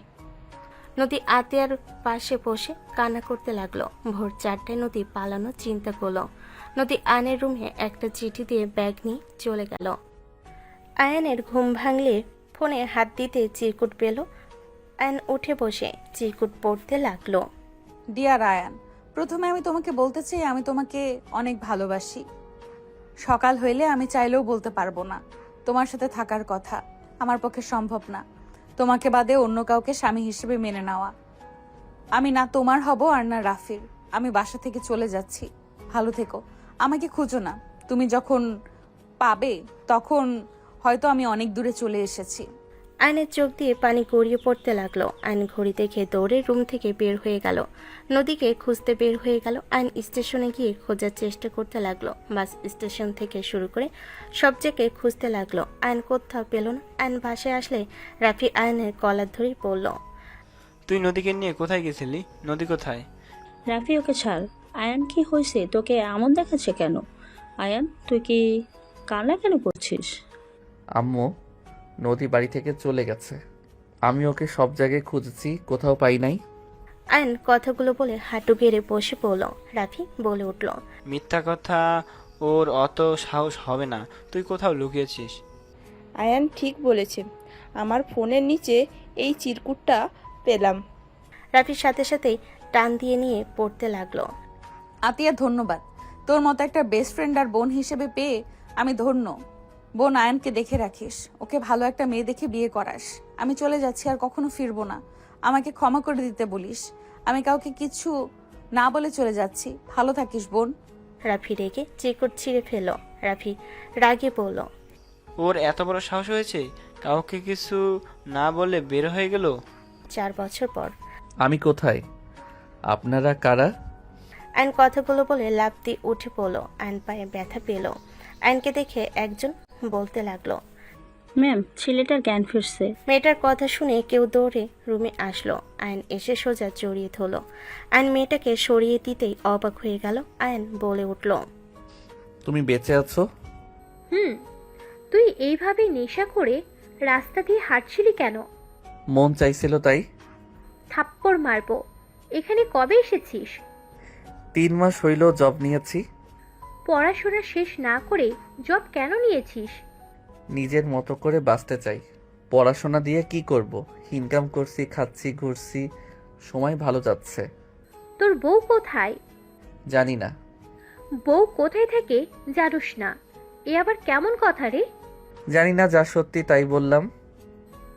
চল, নিচে খাবার খেয়ে নিবি। ক্ষুধাও লাগছে। দুজন কথা বলতে বলতে নিচে গেল। আয়ন নিচে গেলে থমকে গেল। আয়ন দৌড়ে গিয়ে সবার সামনে থাকা মেয়েটাকে জড়িয়ে ধরল। বসে থাকা সবাই উঠে দাঁড়িয়ে গেল। তমা তাড়াতাড়ি করে আয়নের হাত ধরে পড়ল। ওই, কি করিস? আমার বোনকে ছাড়। বোন মানে? এই স্টুপিড ছেলে আমার মেয়েকে জড়িয়ে ধরার সাহস কোথা থেকে পেলে? নদী, তুমি এখানে কিভাবে? আর 4টা বছর তুমি কিভাবে লুকিয়ে থাকতে পারলে? তুমি পালানোর আগে আমাকে একবার বলতে পারতে। তুমি কেন আমাকে কিছু না বলে পালিয়ে গেলে? আমার প্রশ্নের উত্তর দাও। তুমি কোথায় ছিলে? আমার প্রশ্নের উত্তর আগে দাও। তুমি বাসা থেকে কোথায় চলে গিয়েছিলে? তোমার খোঁজ খবর কেউ জানে না? ওই বাড়িতে থাকা আমার পক্ষে সম্ভব ছিল না, কিন্তু তুমি এখানে কিভাবে? নদী, তুই ওকে চিনোস? হ্যাঁ। কি বলছিস? এই ছেলে কে? আমার হাজবেন্ড। হোয়াট? তাহলে ডিভোর্স লেটারটা কাকে দিলি? আমার প্রথম হাজবেন্ডকে। এসবের মানে কি? আমার প্রশ্নের উত্তর দাও তমা। তুমি ওকে কিভাবে চেনো? আর নদী, তুমি বা এখানে কেন? বসো, সব বলছি। নদী আয়নকে বসিয়ে দিল। নদী আয়নকে বলল, ওনারা আমার মা বাবা। কেমনে? তোমার মা তো মারা গেছে। ওনারা আমার পালিত মা বাবা ছিল। ওনারা আমার আসল মা বাবা, আর উনি আমার বড় বোন। আমার আব্বু বড় বিজনেসম্যান, নামকরা মাফিয়া। আমার জন্মের পর আমার উপরে অনেক বড় হামলা হওয়াতে আমাকে বাঁচানোর জন্য কাজের মহিলা আমাকে নিয়ে যায়। সেই আমার মা হিসেবে ছিল। উনি এই ফ্যামিলি আমাদের বিশ্বস্ত কাজের লোক ছিল। তুমি এতদিন পর কিভাবে জানলে এটা তোমার ফ্যামিলি? আমি যেদিন তোমাদের বাসা থেকে পালিয়ে যাই সেদিন আমি বাড়িতে গেছিলাম। গেলে সেখানে আমি জানতে পারি আমার বাবা মা ওইখানে গিয়ে বলেছিল তাদের মেয়েকে ফিরিয়ে দিতে। আমার পালিত বাবা তার ওয়াইফ টাকার বিনিময়ে আমার খোঁজ দিবে, টাকা দিতে যাবে। তখন আমি ঢুকে পড়লে তখন আমার মা বাবাকে আমি খুঁজে পাই। তারপর থেকে এইখানে এতদিন আমার সামনে সবকিছু লুকিয়ে রেখেছিল। 2 বছর আগে জানতে পারছি। আর আমি তোমাদের বাসায় গিয়েছিলাম, বাট তোমাকে পাই নাই। তুমি বাড়ি ছেড়ে কোথায় চলে গেছো কেউ জানে না। ও, তুমি এতদিন কোথায় ছিলে? ভ্রমণ করতে ব্যস্ত। এখন এখানে জব নিয়েছি, এখানে থাকতাম 1 বছর, তারপর আবার অন্য জায়গায় চলে যেতাম। পড়াশোনা বাদ দিয়ে এইসব করছো? যার বউ নাই, যার কোনো আপন মানুষ বলতে নাই, যে একা, তার আবার পড়াশোনা দিয়ে কি হবে? বাসায় থাকলে আমি তোমাকে নিয়ে ওইখান থেকে চলে আসতে পারতাম। তুমি সব চেঞ্জ করে ফেলেছো। যাই হোক, বড়লোক ফ্যামিলির মেয়ে, ভালো আছো, থাকো বাই। আয়ন চলে যেতে নিবে, নদী হাত ধরে টান দিয়ে সামনে নিয়ে এসে জড়িয়ে ধরতে গিয়েও ধরল না। ওর আব্বু আম্মুকে দেখে নদী আয়নের বাহু ধরে বলল, কোথায় যাবে? এখান থেকে কোথাও যেতে পারবে না। আমি নতুন করে সবকিছু করতে চাই। গরিব ঘরের ছেলে, আমি বড়লোকের ঘরে মেয়ের জামাই হওয়ার মতো যোগ্যতা আমার নাই। নদীর আগে কিছু বলবে, তমা মাথায় থাপ্পড় মেরে বলল, ওভার অ্যাক্টিং কম কর। আমার বোন তোকে অনেক ভালোবাসে। এখন বুঝতে পারছি আমার বোন কার কথা ভেবে চোখের পানি ফেলতো। বড়লোক মানুষ থাপ্পড় মারতে পারেন, আমি গরিব মানুষ, তার প্রতিবাদ কি আর করতে পারবো? আয়নের কথা শুনে দুজন রাগী লোক নিয়ে তাকালে। আয়ন হাসি দিয়ে বলল, এই মজা করছি। বউকে এতদিন পর পাইছি, তাকে ছেড়ে নাকি আমি যাব? এটা কখনোই সম্ভব না। ঢং। ক্ষুধা লাগছে। চলো খেতে দেই তোমাকে। আয়ন তমা চলে গেল টেবিলের সামনে। আয়ন তমা আর নদীর দিকে এক পলক দেখে ভাবতে লাগলো, তোমার বাচ্চা কম জ্বালাস নাই? এখন তোকে জেলাসি করাবো। আমার বাচ্চার মা হওয়ার কথা ছিল, এখন তোকে খালা বানাবো। নদী দুজনকে খাবার দিলে হুট করে পিছন থেকে একজন বলল, হাই শালিকা, কেমন আছো? ভালো দুলা ভাই, আপনি কেমন আছেন? আর কি ভালো থাকবো, তোমার বোনের তো আর আমার কথা মনেই পড়ে না, একবার কলও দেয় না। রাগ মানুষের এত থাকে কেমনে? নদী হাসতে লাগলো। তোমার রাগী লোক নিয়ে তাকাতেই তামিম বলে উঠল, আবার রাগ দেখাচ্ছে, এই কেডা? আপনি কেডা? পরিচয় করিয়ে দিই, আয়ান তমা আপুর হাজবেন্ড তামিম ভাইয়া। আর ভাইয়া এটা আমার husband Ayan. Hi, but wait, তোমার হাজবেন্ড মানে? তুমি না তোমার হাজবেন্ডকে ডিভোর্স দিয়ে আসলে? প্রেম করছিলাম তাই বয়ফ্রেন্ডকে হাজবেন্ড বললাম। তুমি প্রেমও করতে পারো? কি যে বলেন না দুলা ভাই, প্রেম আবার করতে পারবো না? প্রেম না করতে পারলে কি এইটাকে এখানে নিয়ে আসতে পারতাম? তাও ঠিক। তো কোন ক্লাসে পড়ো? তোমাকে তো ছোট্ট মনে হচ্ছে। আয়ন তোমার থেকে চোখ সরিয়ে তামিমের দিকে তাকিয়ে বলল, পড়াশোনা করি না। ও আচ্ছা, তোমার কি আমার উপরে রাগ আছে নাকি, যেভাবে তাকিয়ে আসো?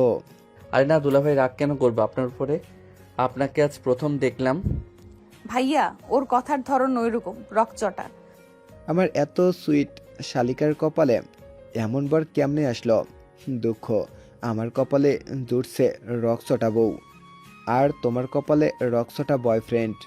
দুজন হাসতে লাগলো। আয়ন তোমার দিকে তাকালো। তমা আর চোখে তাকিয়ে চোখ সরিয়ে নিয়ে ভিলেন মার্কা হাসি দিয়ে খেতে লাগলো।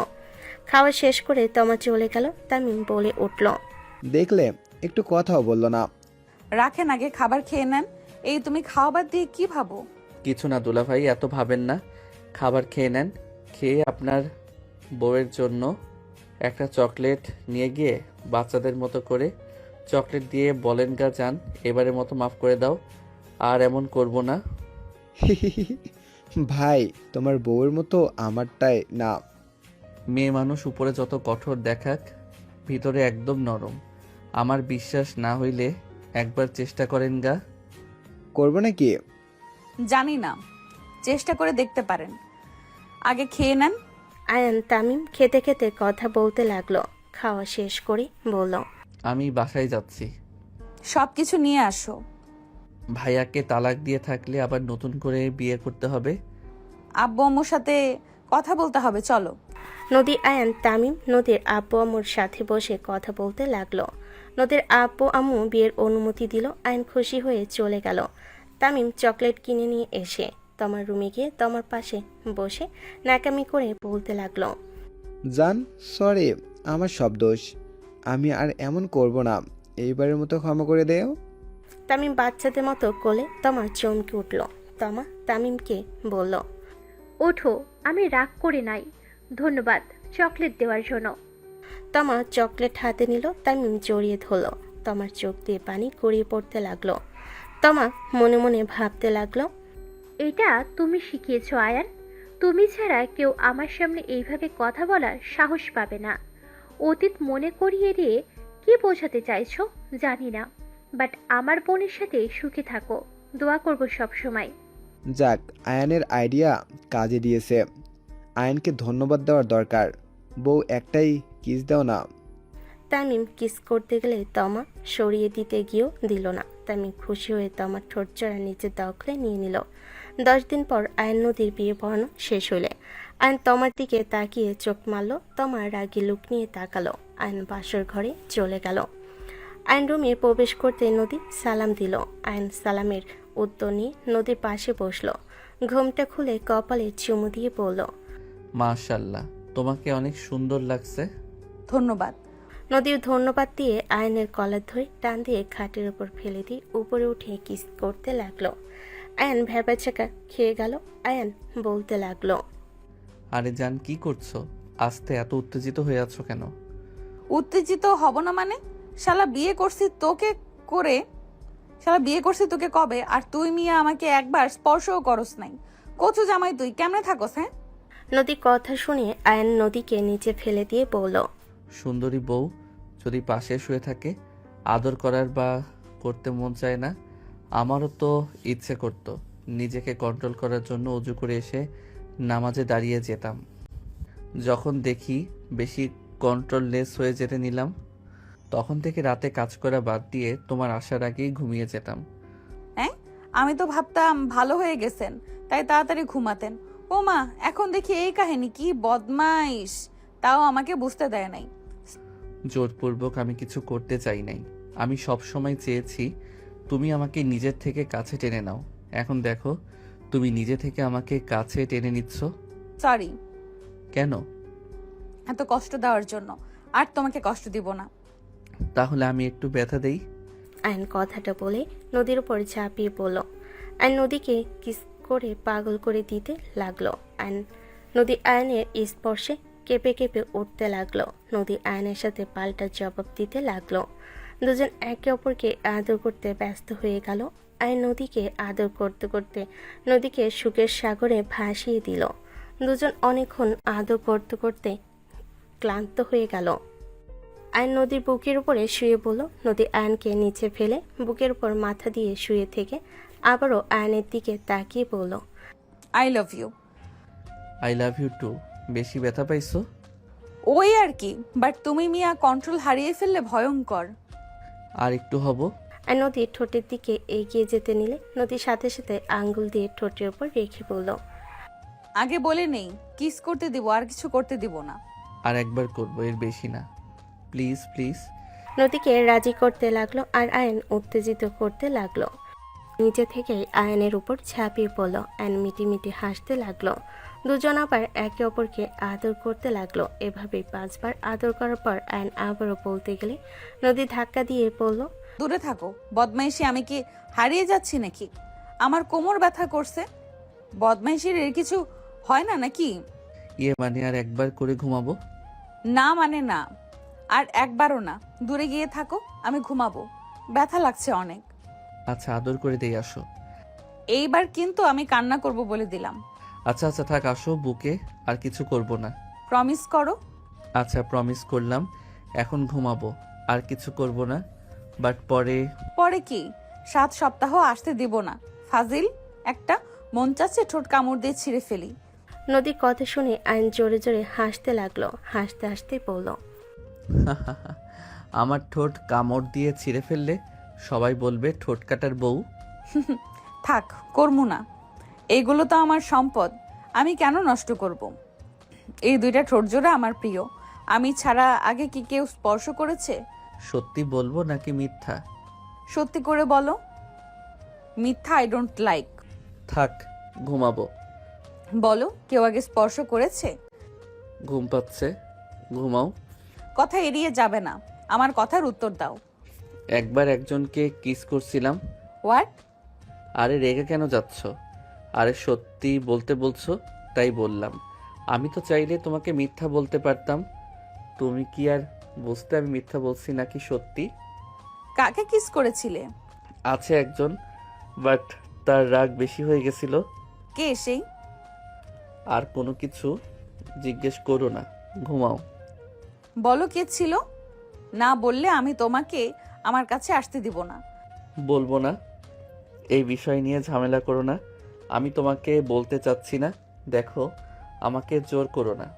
আমাকে কেউ জোর করলে আমার রাগ হয়। আমি তোমার স্ত্রী, আমার কি কোনো অধিকার নাই যে কাকে কিস করেছো তার বিষয়ে জানার? আমি কি তোমার উপর রাগ দেখাচ্ছি? নদী রেগে গেল। আয়ন নদীকে বলল। নদীর কথা শুনে আয়ন ভ্যাপাচাকা খেয়ে পড়ল। হ্যাঁ, তুমি এইসব রাগ দেখাচ্ছ না? রাগে চোখ গাল লাল হয়ে যাচ্ছে, তাও বলছো রাগ করছো না? আয়নের কথা শুনে নদী স্বাভাবিক হয়ে পড়ল। এই দেখো, আমি শান্তভাবে বলছি, কাকে কিস করেছো? আর কোনো কিছু বলবো না, মুখে তালা দিয়ে দিলাম। কারণ এখন একটা কথা বলবো, তারপর আরেকটা প্রশ্ন করবে। এইভাবে করতে করতে সারা রাত পার হয়ে যাবে। তার থেকে ঘুমাও না যান, সকালে ফরজের নামাজটা পড়তে হবে। তুমি সেদিন নেশা করেছিলে কেন? অফিসের পার্টি ছিল, সবাই মজা করছিলাম, সাথে কয়েকজন জোর করলো, খেতে ভালো লাগলো। নেক্সট টাইম যদি দেখি তাহলে সেদিন আমার একদিন আর তোমার একদিন। ওকে, বাট এখন তো ঘুমাবে, না হয় আদর করি। না, ঘুমাও। আয়ন নদীকে বুকে নিয়ে শুয়ে পড়ল। নদীর মাথা থেকে কথাগুলো গেল না। কিছুক্ষণ পর আবার বলল, বলো না কে ছিল সে? আল্লাহ, কি যে বললাম, এখন সেকেন্ডে সেকেন্ডে জিজ্ঞেস করে। দেখ, মজা করছি, এইবার থামো তো। তাই বলে আমি তো ভাবছি সত্যি সত্যিই কাউকে কিস করেছো। নদী কথাগুলো বলে নিশ্চিন্ত হয়ে ঘুমিয়ে গেল। আয়ন ভাবতে লাগলো, কিভাবে বলবো যে আপনার বড় বোনকে কিস করছিলাম জোর করে? ধুর, কচু, যত বিপদ একসাথে আছে, খেয়ে কাজ নাই। কে জানতো আমার বউ ওর ছোট বোন হবে। একদিকে বাঁচাইছে, ওইটার মতো রাগ তেজ এইটার ভিতরে নাই। উফ, জন্মের বাঁচার বাঁচি। আয়ন দীর্ঘ নিঃশ্বাস ফেলে ঘুমিয়ে গেল। সকালে ঘুম ভাঙলে আয়ন নদীকে ডাক দিতে লাগলো। যান, উঠো, গোসল করে চলো, নামাজ পড়ে নিবে। উফ, জ্বালিও না তো, ঘুমাতে দাও। বাবু উঠো না, ঘুম পরে পড়া যাবে, এখন উঠো। না, ঘুমাতে দাও তো শান্তিতে। নদী না ওঠায় আয়নের মাথায় দুষ্টু বুদ্ধি আসলো। আয়ন আস্তে আস্তে নদীকে কাতুকিতু দিতে লাগলো। নদী লাফ দিয়ে উঠে আয়নের দিকে রাগি লুক নিয়ে তাকালে। আয়নের ঠোঁটে কিস করলে নদী আবার আয়নের বুকে সাথে সাথে মাথা ঠেকিয়ে ঘুমাতে লাগলো।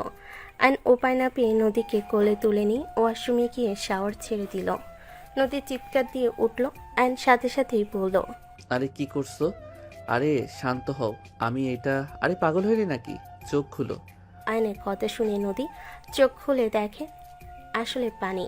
আয়নের দিকে রাগি লুক নিয়ে তাকিয়ে বলল, এটা কি করলে? কতটা ভয় পেয়ে গেছি, কত সুন্দর একটা স্বপ্ন দেখছিলাম। বাবু, আপনি গোসল করে নামাজ পড়ে নেন, তারপর ঘুমিয়ে জেগে যেভাবে পারেন স্বপ্ন দেখেন। এখন গোসলটা করে নেন।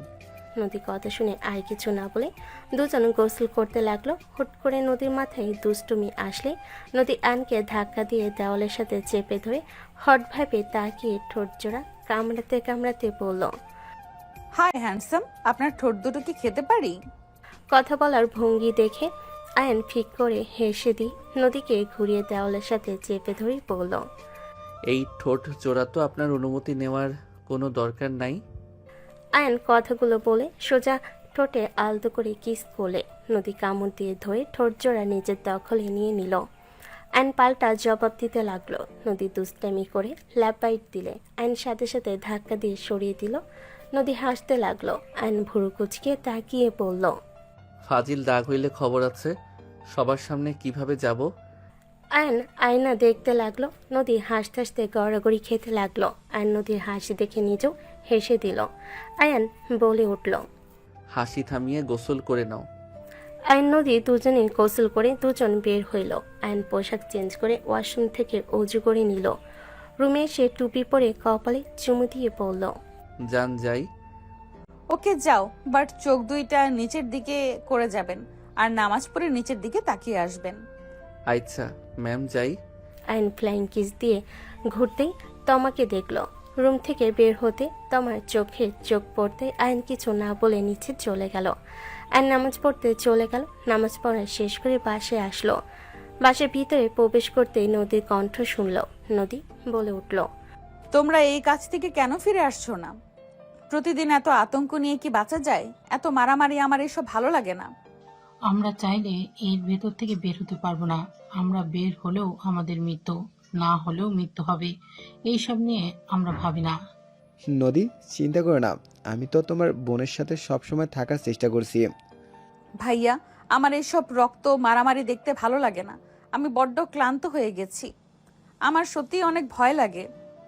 আমি সবাইকে পেয়ে আবার হারিয়ে ফেলতে হবে ভাবলে আমার কষ্টে বুকটা ফেটে যায়। আমি এদের বোঝাতে পারছি না। আরে বোন, তুই এত টেনশন করিস না তো। আচ্ছা, তোমরা এসবের মধ্যে কেন আসছো? তোমরা কোম্পানি চালাচ্ছ, চালাও, মাফিয়া হতে কেন হবে? আমাদের বংশে সবাই মাফিয়ার ছিল। দাদার দাদা সেখান থেকে শুরু হয়েছে। আমার জ্ঞান হতেই আমাদের ট্রেনিং দিত কিভাবে অন্যায়ের বিরুদ্ধে দাঁড়াতে পারবো। তুই দূরে ছিলি তাই তোর কাছে এমন লাগছে। আমাদের কাছে এসব কোনো ব্যাপার না। আর সব থেকে বড় কথা, আমাদের যেমন ভাবছিস তেমন না। তোকে আজ সত্যি কথা বলি, আমরা 4 জন এজেন্ট। আম্মু আমাদের হেড, আব্বু আমাদের ডান হাত। ভাইয়া, আপনার বউয়ের কথা শুনলে আমার মাথায় রক্ত উঠে যাবে। আমি ওর কথা শুনতে চাই না। নদী কথাগুলো বলে চলে গেল। আয়নের সামনে পড়তেই নদী বলল, আমি হসপিটালে যাচ্ছি। এখন ডিউটি তোমার? হ্যাঁ। আমিও অফিসে যাচ্ছি, আমার একটু কাজ আছে। নদী তামিম বের হয়ে গেল। তমা উপরে যেতে নিবে সাথে সাথেই আয়ান বলল, মিসেস তমা, মৃত খেলা কতদিন খেলবেন? বিয়ে করছেন, সংসারের কথা ভাবেন, এইসব বাদ দেন। আগেও তো শুনেন নাই, এখন তো নিজের স্বামীর কথা ভেবে বাদ দেন। তমা পিছনের দিকে ঘুরে বলল, আমার স্বামী আমার কাজিন, আশা করি আর কিছু বলার প্রয়োজন নেই। পুরো বংশ তো একই, কিছু বলার নাই। হ্যাঁ। আয়ন কিছু না বলে চলে গেল।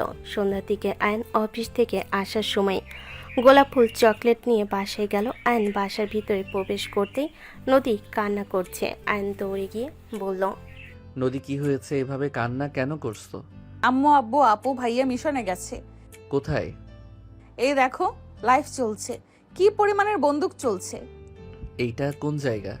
আয়ন কথাই কিছু বলতে যাবে, সাথে সাথে দরজা দিয়ে ওর আব্বু আম্মু তমা তামিম প্রবেশ করলো। নদী দৌড়ে গিয়ে ওর আব্বু আম্মু তমাকে জড়িয়ে ধরলো। তোমরা ঠিক আছো? হ্যাঁ ঠিক আছে মা। বোকামে এভাবে কান্না কেউ করে? এত ভয় পেলে চলবে নাকি? কান্না থামা বোন। শোন, গুড নিউজ আছে। কি? আমরা 4 জন হানিমুনে যাব। তোর ভাইয়া টিকিট কেটেছে। সত্যি? তাহলে তুমি আমাদের সময় দিবা? হ্যাঁ, এইটাই শেষ মিশন ছিল। এখন আরও আসলে করতে হবে। বাট যতদিন কল না আসে ততদিন তোদের সাথেই থাকবো। আব্বু, আম্মু, তোমরাও আমাদের সাথে যাবে? আমি তোমাকে বাসায় রেখে যাব না। ধ্যাত, সন্তানদের সাথে কি বাবা মা যায় নাকি? বোকা মেয়ে, তোরা যা, ঘুরে আয়। আমি কিছু জানি না, না হইলে কোথাও যাব না। নদীর পাগলামি বাড়তে লাগলো। সবাই যাওয়ার জন্য রাজি হয়ে গেল। 3 দিন ওরা সবাই মিলে কক্সবাজার চলে গেল। হোটেলে গিয়ে যার যার রুমে চলে গেল।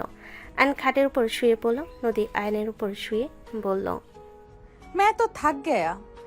আয়ন ফিক করে হেসে দিল নদীর কথা শুনে। নদী আয়নের হাসি দেখে ঠোঁটে আলতো করে কিস করে বলল, তোমার এরকম হাসি আমার অনেক ভালো লাগে। ফিক করে হাসি দিলে আমার মনটা চায় সারাদিন তোমার এই হাসিটা দেখি। নদীর কথা শুনে আয়ন ওর মুখের উপরে চুল সরিয়ে দিতে দিতে বলল, আমি একটা প্ল্যান করেছি। কি সব? আব্বু ডাক শোনার ব্যবস্থা করব।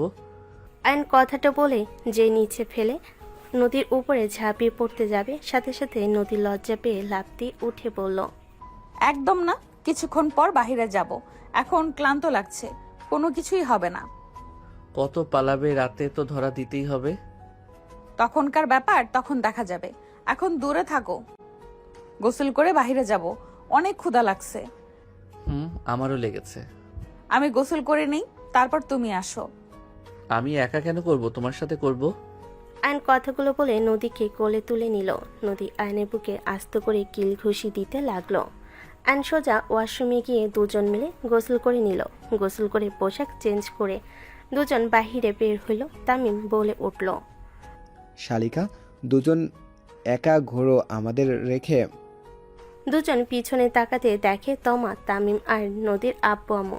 নদী আয়ন ওদের কাছে গিয়ে বলল, একা ঘুরি না, ভাবলাম আপনারা নিচে আসতে থাকেন, আমরা একটু হাঁটাহাঁটি করি। বুঝি বুঝি। দূর ভাইয়া, খালি ভুল বোঝেন। আচ্ছা, দুজনের কথা রাখো, সামনে ভালো একটা রেস্তোরাঁ আছে, সেখানে খেয়ে ব্রিজের কাছে চলে যাব। ওকে চলো। ছয়জন টুকটাক কথা বলতে বলতে যেতে লাগলো। ছয়জন রেস্তোরাঁর ভিতর গিয়ে কথা বলতে লাগলো আর খেতে লাগলো। আয়নের ফোন বেজে উঠল। আয়ন কল রিসিভ করতে পিছন থেকে একজন বলল, হাই। ময়নাকে দেখে তমা আয়ন চমকে গেল। আয়ন কল কেটে দিয়ে বলল, এখানে তুমি? তোমার পিছন পিছন আসতাম। বসো। আর আমার নাম্বার দিয়েছিলাম কবে, আর কল দিলে কবে? ওই, তোমার ব্যাপারে জানো তো? হ্যাঁ। তুমি সব জেনে আমাকে একবারও জানাও নাই? ম্যাম, আপনি তো ওই ব্যাপারে কিছু জানতে চান নাই, তাহলে কি জানাবো? তোমরা কি একে অপরকে আগে থেকে চিনতে? আসলে এই মেয়েটাকে তোমরা দুইজন চেনো? ওয়েট, এই মেয়ে তো আপু তোমার সাথে থাকতো, তাহলে আয়ান তুমি কিভাবে মেয়েটাকে চিনো? স্যার, ম্যাম আপনারাও আসছেন দেখছি। আসসালামু আলাইকুম। ওয়ালাইকুম আসসালাম। তুমি এখানে কি করছো? একটা কাজ এসেছে, আয়নাকে দেখে ওইদিকে আসলাম। এসে দেখি আপনারা সবাই আছেন। আপনি আয়নকে কিভাবে চেনেন? আমাদের কলেজের সামনে দিয়ে যেত, ওইখান থেকে পরিচয় হয়েছিল। হ্যাঁ, ওকে থাকেন আপনারা, আমি আসছি। ওকে যাও। ময়না চলে গেল। সবাই খাবার খেতে লাগলো। তোমার চোখে স্পষ্ট রাগ দেখতে পেল তামিম। তামিম চুপচাপ খেতে লাগলো আর ভাবতে লাগলো, ওই কি আমার থেকে কিছু লোকাচ্ছে? সেদিন ওর কথা মতো যা করলাম, তোমার সত্যি সেদিন ক্ষমা করে দিল। ওর কঠোর চেহারা, ভিতরে নরম ভাব, আমি তো কখনো বুঝতে পারি নাই ওই কিভাবে বুঝলো। আর ওরা একে অপরকে চেনে, কখনো তো আমাদের বুঝতেও দেয় নাই। তামিম কথাগুলো ভাবতে লাগলো আর তোমার দিকে আর আয়নের দিকে তাকিয়ে দেখতে লাগলো। সবাই খাওয়া দাওয়া শেষ করে রেস্তোরাঁর বিল দিয়ে বের হয়ে গেল। ব্রিজের উপর গিয়ে সবাই হাঁটতে লাগলো। হঠাৎ করে সব মানুষজন ছোটাছুটি করতে লাগলো। আয়ন নদীকে নিজের কাছে টেনে নিল। নদীর আম্মু বলল, আয়ান, নদীকে নিয়ে এখান থেকে চলে যাও। সাথে সাথে দিকে গুলি ছুলে নদীর আম্মু বসে পড়ল। ময়না পিছন থেকে দৌড়ে এসে চারজনের হাতে গুলি দিয়ে নিজে গুলি করতে লাগলো। তমা বলতে লাগলো, আয়ান, এখান থেকে চলে যাও, নদীকে নিয়ে পালাও। ময়না, তুমি ওদের এখান থেকে বের করে নিয়ে যাওয়ার চেষ্টা করো। আমি কোথাও যাব না। নদী, আমার সাথে চলো। আয়ন নদীকে নিয়ে যেতে লাগলো। তো ময়না আয়ন নদীকে পিছনে রেখে গুলি চালাতে চালাতে যেতে লাগলো। নদী ভয়ে যেতে লাগলো। আয়ন নদীর কান ধরে নিয়ে যেতে লাগলো। দুজন ওখান থেকে কিছুটা দূরে যেতে নদীকে গাড়িতে তুলে দিয়ে হুট করে তমার হাতে গুলি লাগলো। পিস্তল ছিটকে পড়ে গেল।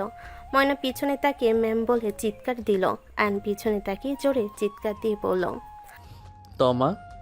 আয়ন 1 মিনিট অপেক্ষা না করে দৌড়ে গিয়ে টিকবাজি দিয়ে পিস্তল হাতে নিয়ে একের পর এক গুলি করতে লাগলো।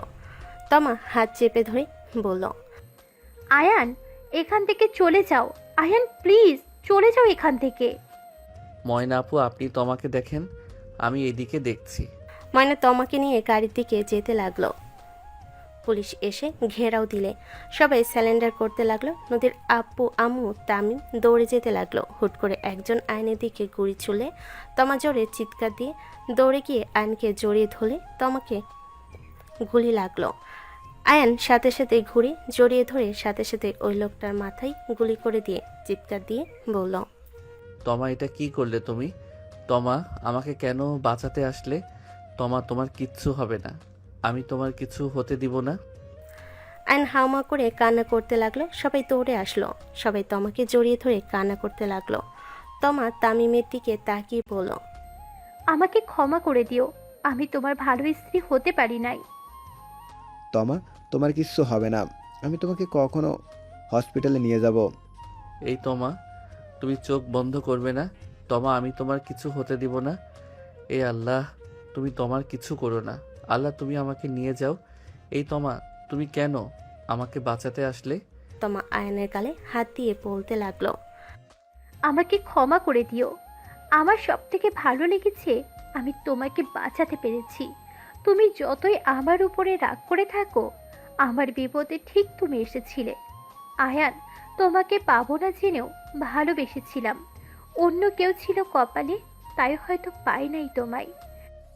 এতে আমার আফসোস নাই। বন্ধু হয়ে থেকো আমার পাশে। জানো, বুঝি নাই আবারও তোমায় পাবো এভাবে। আজ আমি খুশি তুমি আমাকে বাঁচিয়েছিলে। আজও আমার জন্য হাতে পিস্তল তুলে নিয়েছো। আজ আমার বোনকে তোমার হাতে তুলে দিলাম।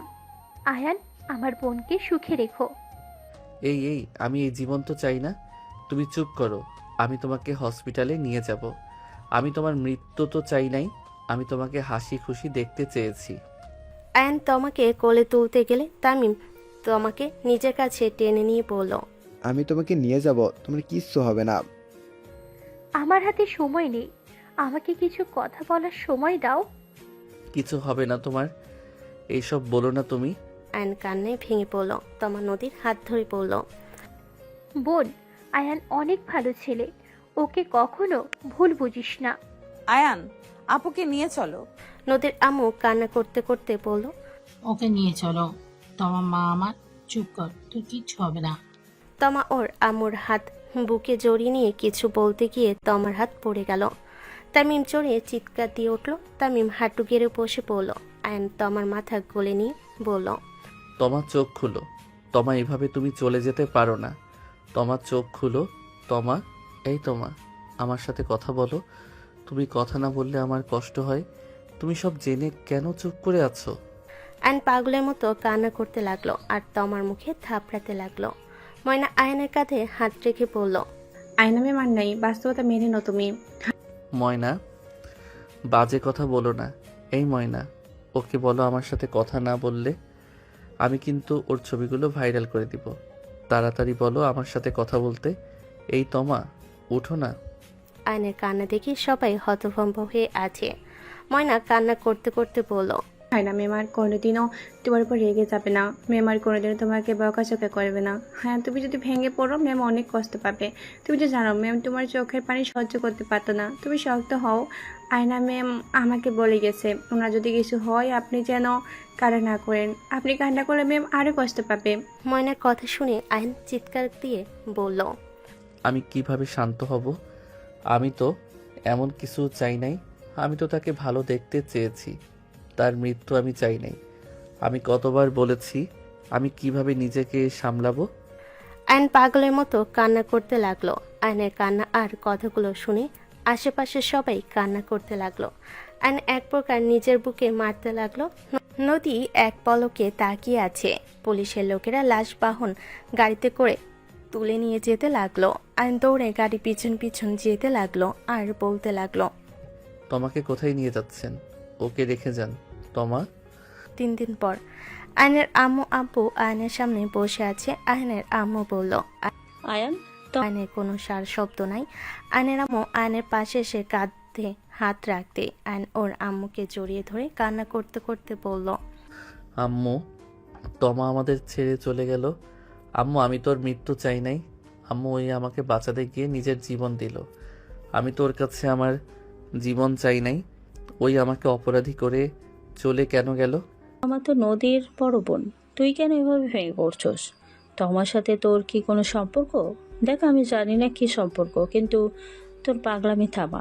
সমাজের মানুষ নানান কথা বলছে, মৃত মানুষকে নিয়ে বাজে কথা বলা শুরু করেছে। তুই এখানে চুপ হয়ে যা। নদী তোর স্ত্রী, ওর উপর দিয়ে কি যাচ্ছে, একেই তো বোনকে হারালো, তার উপর আবার তুই এমন করছিস। তামিম তোমার হাজবেন্ড, ওর তো নিজের স্ত্রীর প্রতি ঘৃণা চলে আসছে। আয়নোর আম্মুর কথা শুনে নদী তামিমের দিকে তাকালো। আয়ান কিছুক্ষণ চুপ থেকে আয়ান তামিমের কাছে গিয়ে ওর পাশে বসলে তামিম উঠে যেতে নিলে আয়ান তামিমের হাত ধরে বলল, ভাইয়া, আমার কথা একবার শুনেন। আমার ব্যবহার আসলে আপনাদের বিভ্রান্ত করছে। আমাকে ক্ষমা করে দেন, কিন্তু তোমাকে ভুল বুঝবেন না। আমি আপনাকে বলছি, তোমার সাথে আমার পরিচয় হয় ক্লাস 10-এ থাকতে। তমা অ্যাক্সিডেন্ট করছিল, আমি গাড়ির কাঁচ ভেঙে আমি তাকে হসপিটালে নিয়ে গেছিলাম কিছু মানুষের সাহায্য নিয়ে। সবাই ভেবেছিল ও মারা গেছে, আমি বলেছিলাম না, বেঁচে আছে। পরে হসপিটালে নিয়ে গেলে আমি তাকে আমার রক্ত দিয়ে সাহায্য করি। তার পরিচিত আমি কাউকে চিনতাম না, আমি তার সেবা করছি। সেখান থেকে আমার সাথে তার ভালো সম্পর্ক হয়। আস্তে আস্তে আমি তার প্রেমে পড়ে যাই। আমি তাকে অনেক জ্বালাতাম। 2 বছরের মাথায় সে আমার প্রপোজ অ্যাকসেপ্ট করে নেয়। আমি ওনার বাসায় প্রায় যেতাম। ময়না আপুকে জিজ্ঞেস করেন। হ্যাঁ আয়ান অনেক দুষ্ট প্রকৃতির ছিল। ওই আগে বাসে আসতো, ম্যাম ওকে প্রতিদিন শাস্তি হিসাবে যত কাজ আছে ওকে দিয়ে করাতো। ব্যায়াম থেকে শুরু করে সবার সাথে ওকে টেলিং কাজে লাগিয়ে দিত।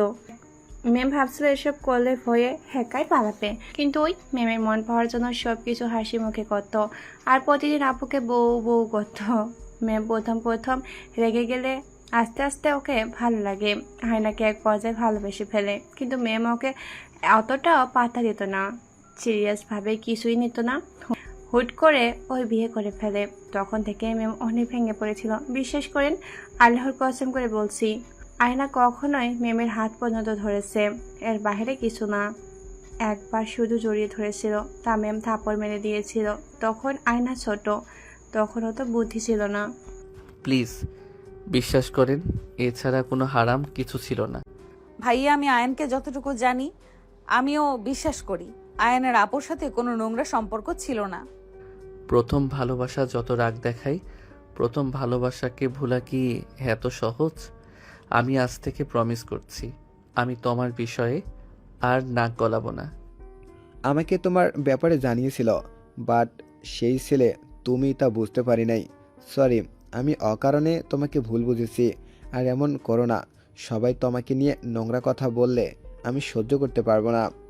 হ্যাঁ, করব না। আর নদীর সামনে গিয়ে নদীর সামনে হাঁটু গেড়ে বসে বলল, নদী, আমি আসলে মেনে নিতে পারছিলাম না প্রথম ভালোবাসা আমাকে বাঁচাতে গিয়ে আমার সামনে মৃত্যুবরণ করলো। সেইটা আমি মেনে নিতে পারছিলাম না। আজ থেকে প্রমিস করছি, আমি আর তোমাকে নিয়ে ভাববো না। প্রমিস, আমি তোমাকে ভালোবাসি, আর আমি মৃত্যুর আগ পর্যন্ত ভালোবেসে যাব। আমি বুঝেছি, সরি। আমি গতকালকে ব্যবহারের জন্য আমি বুঝতে পারছি। আইন নদীকে জড়িয়ে ধরল। নদী আইনকে জড়িয়ে ধরল। সবাই আইনকে বুঝতে পেরে আর কেউ কিছু বলল না।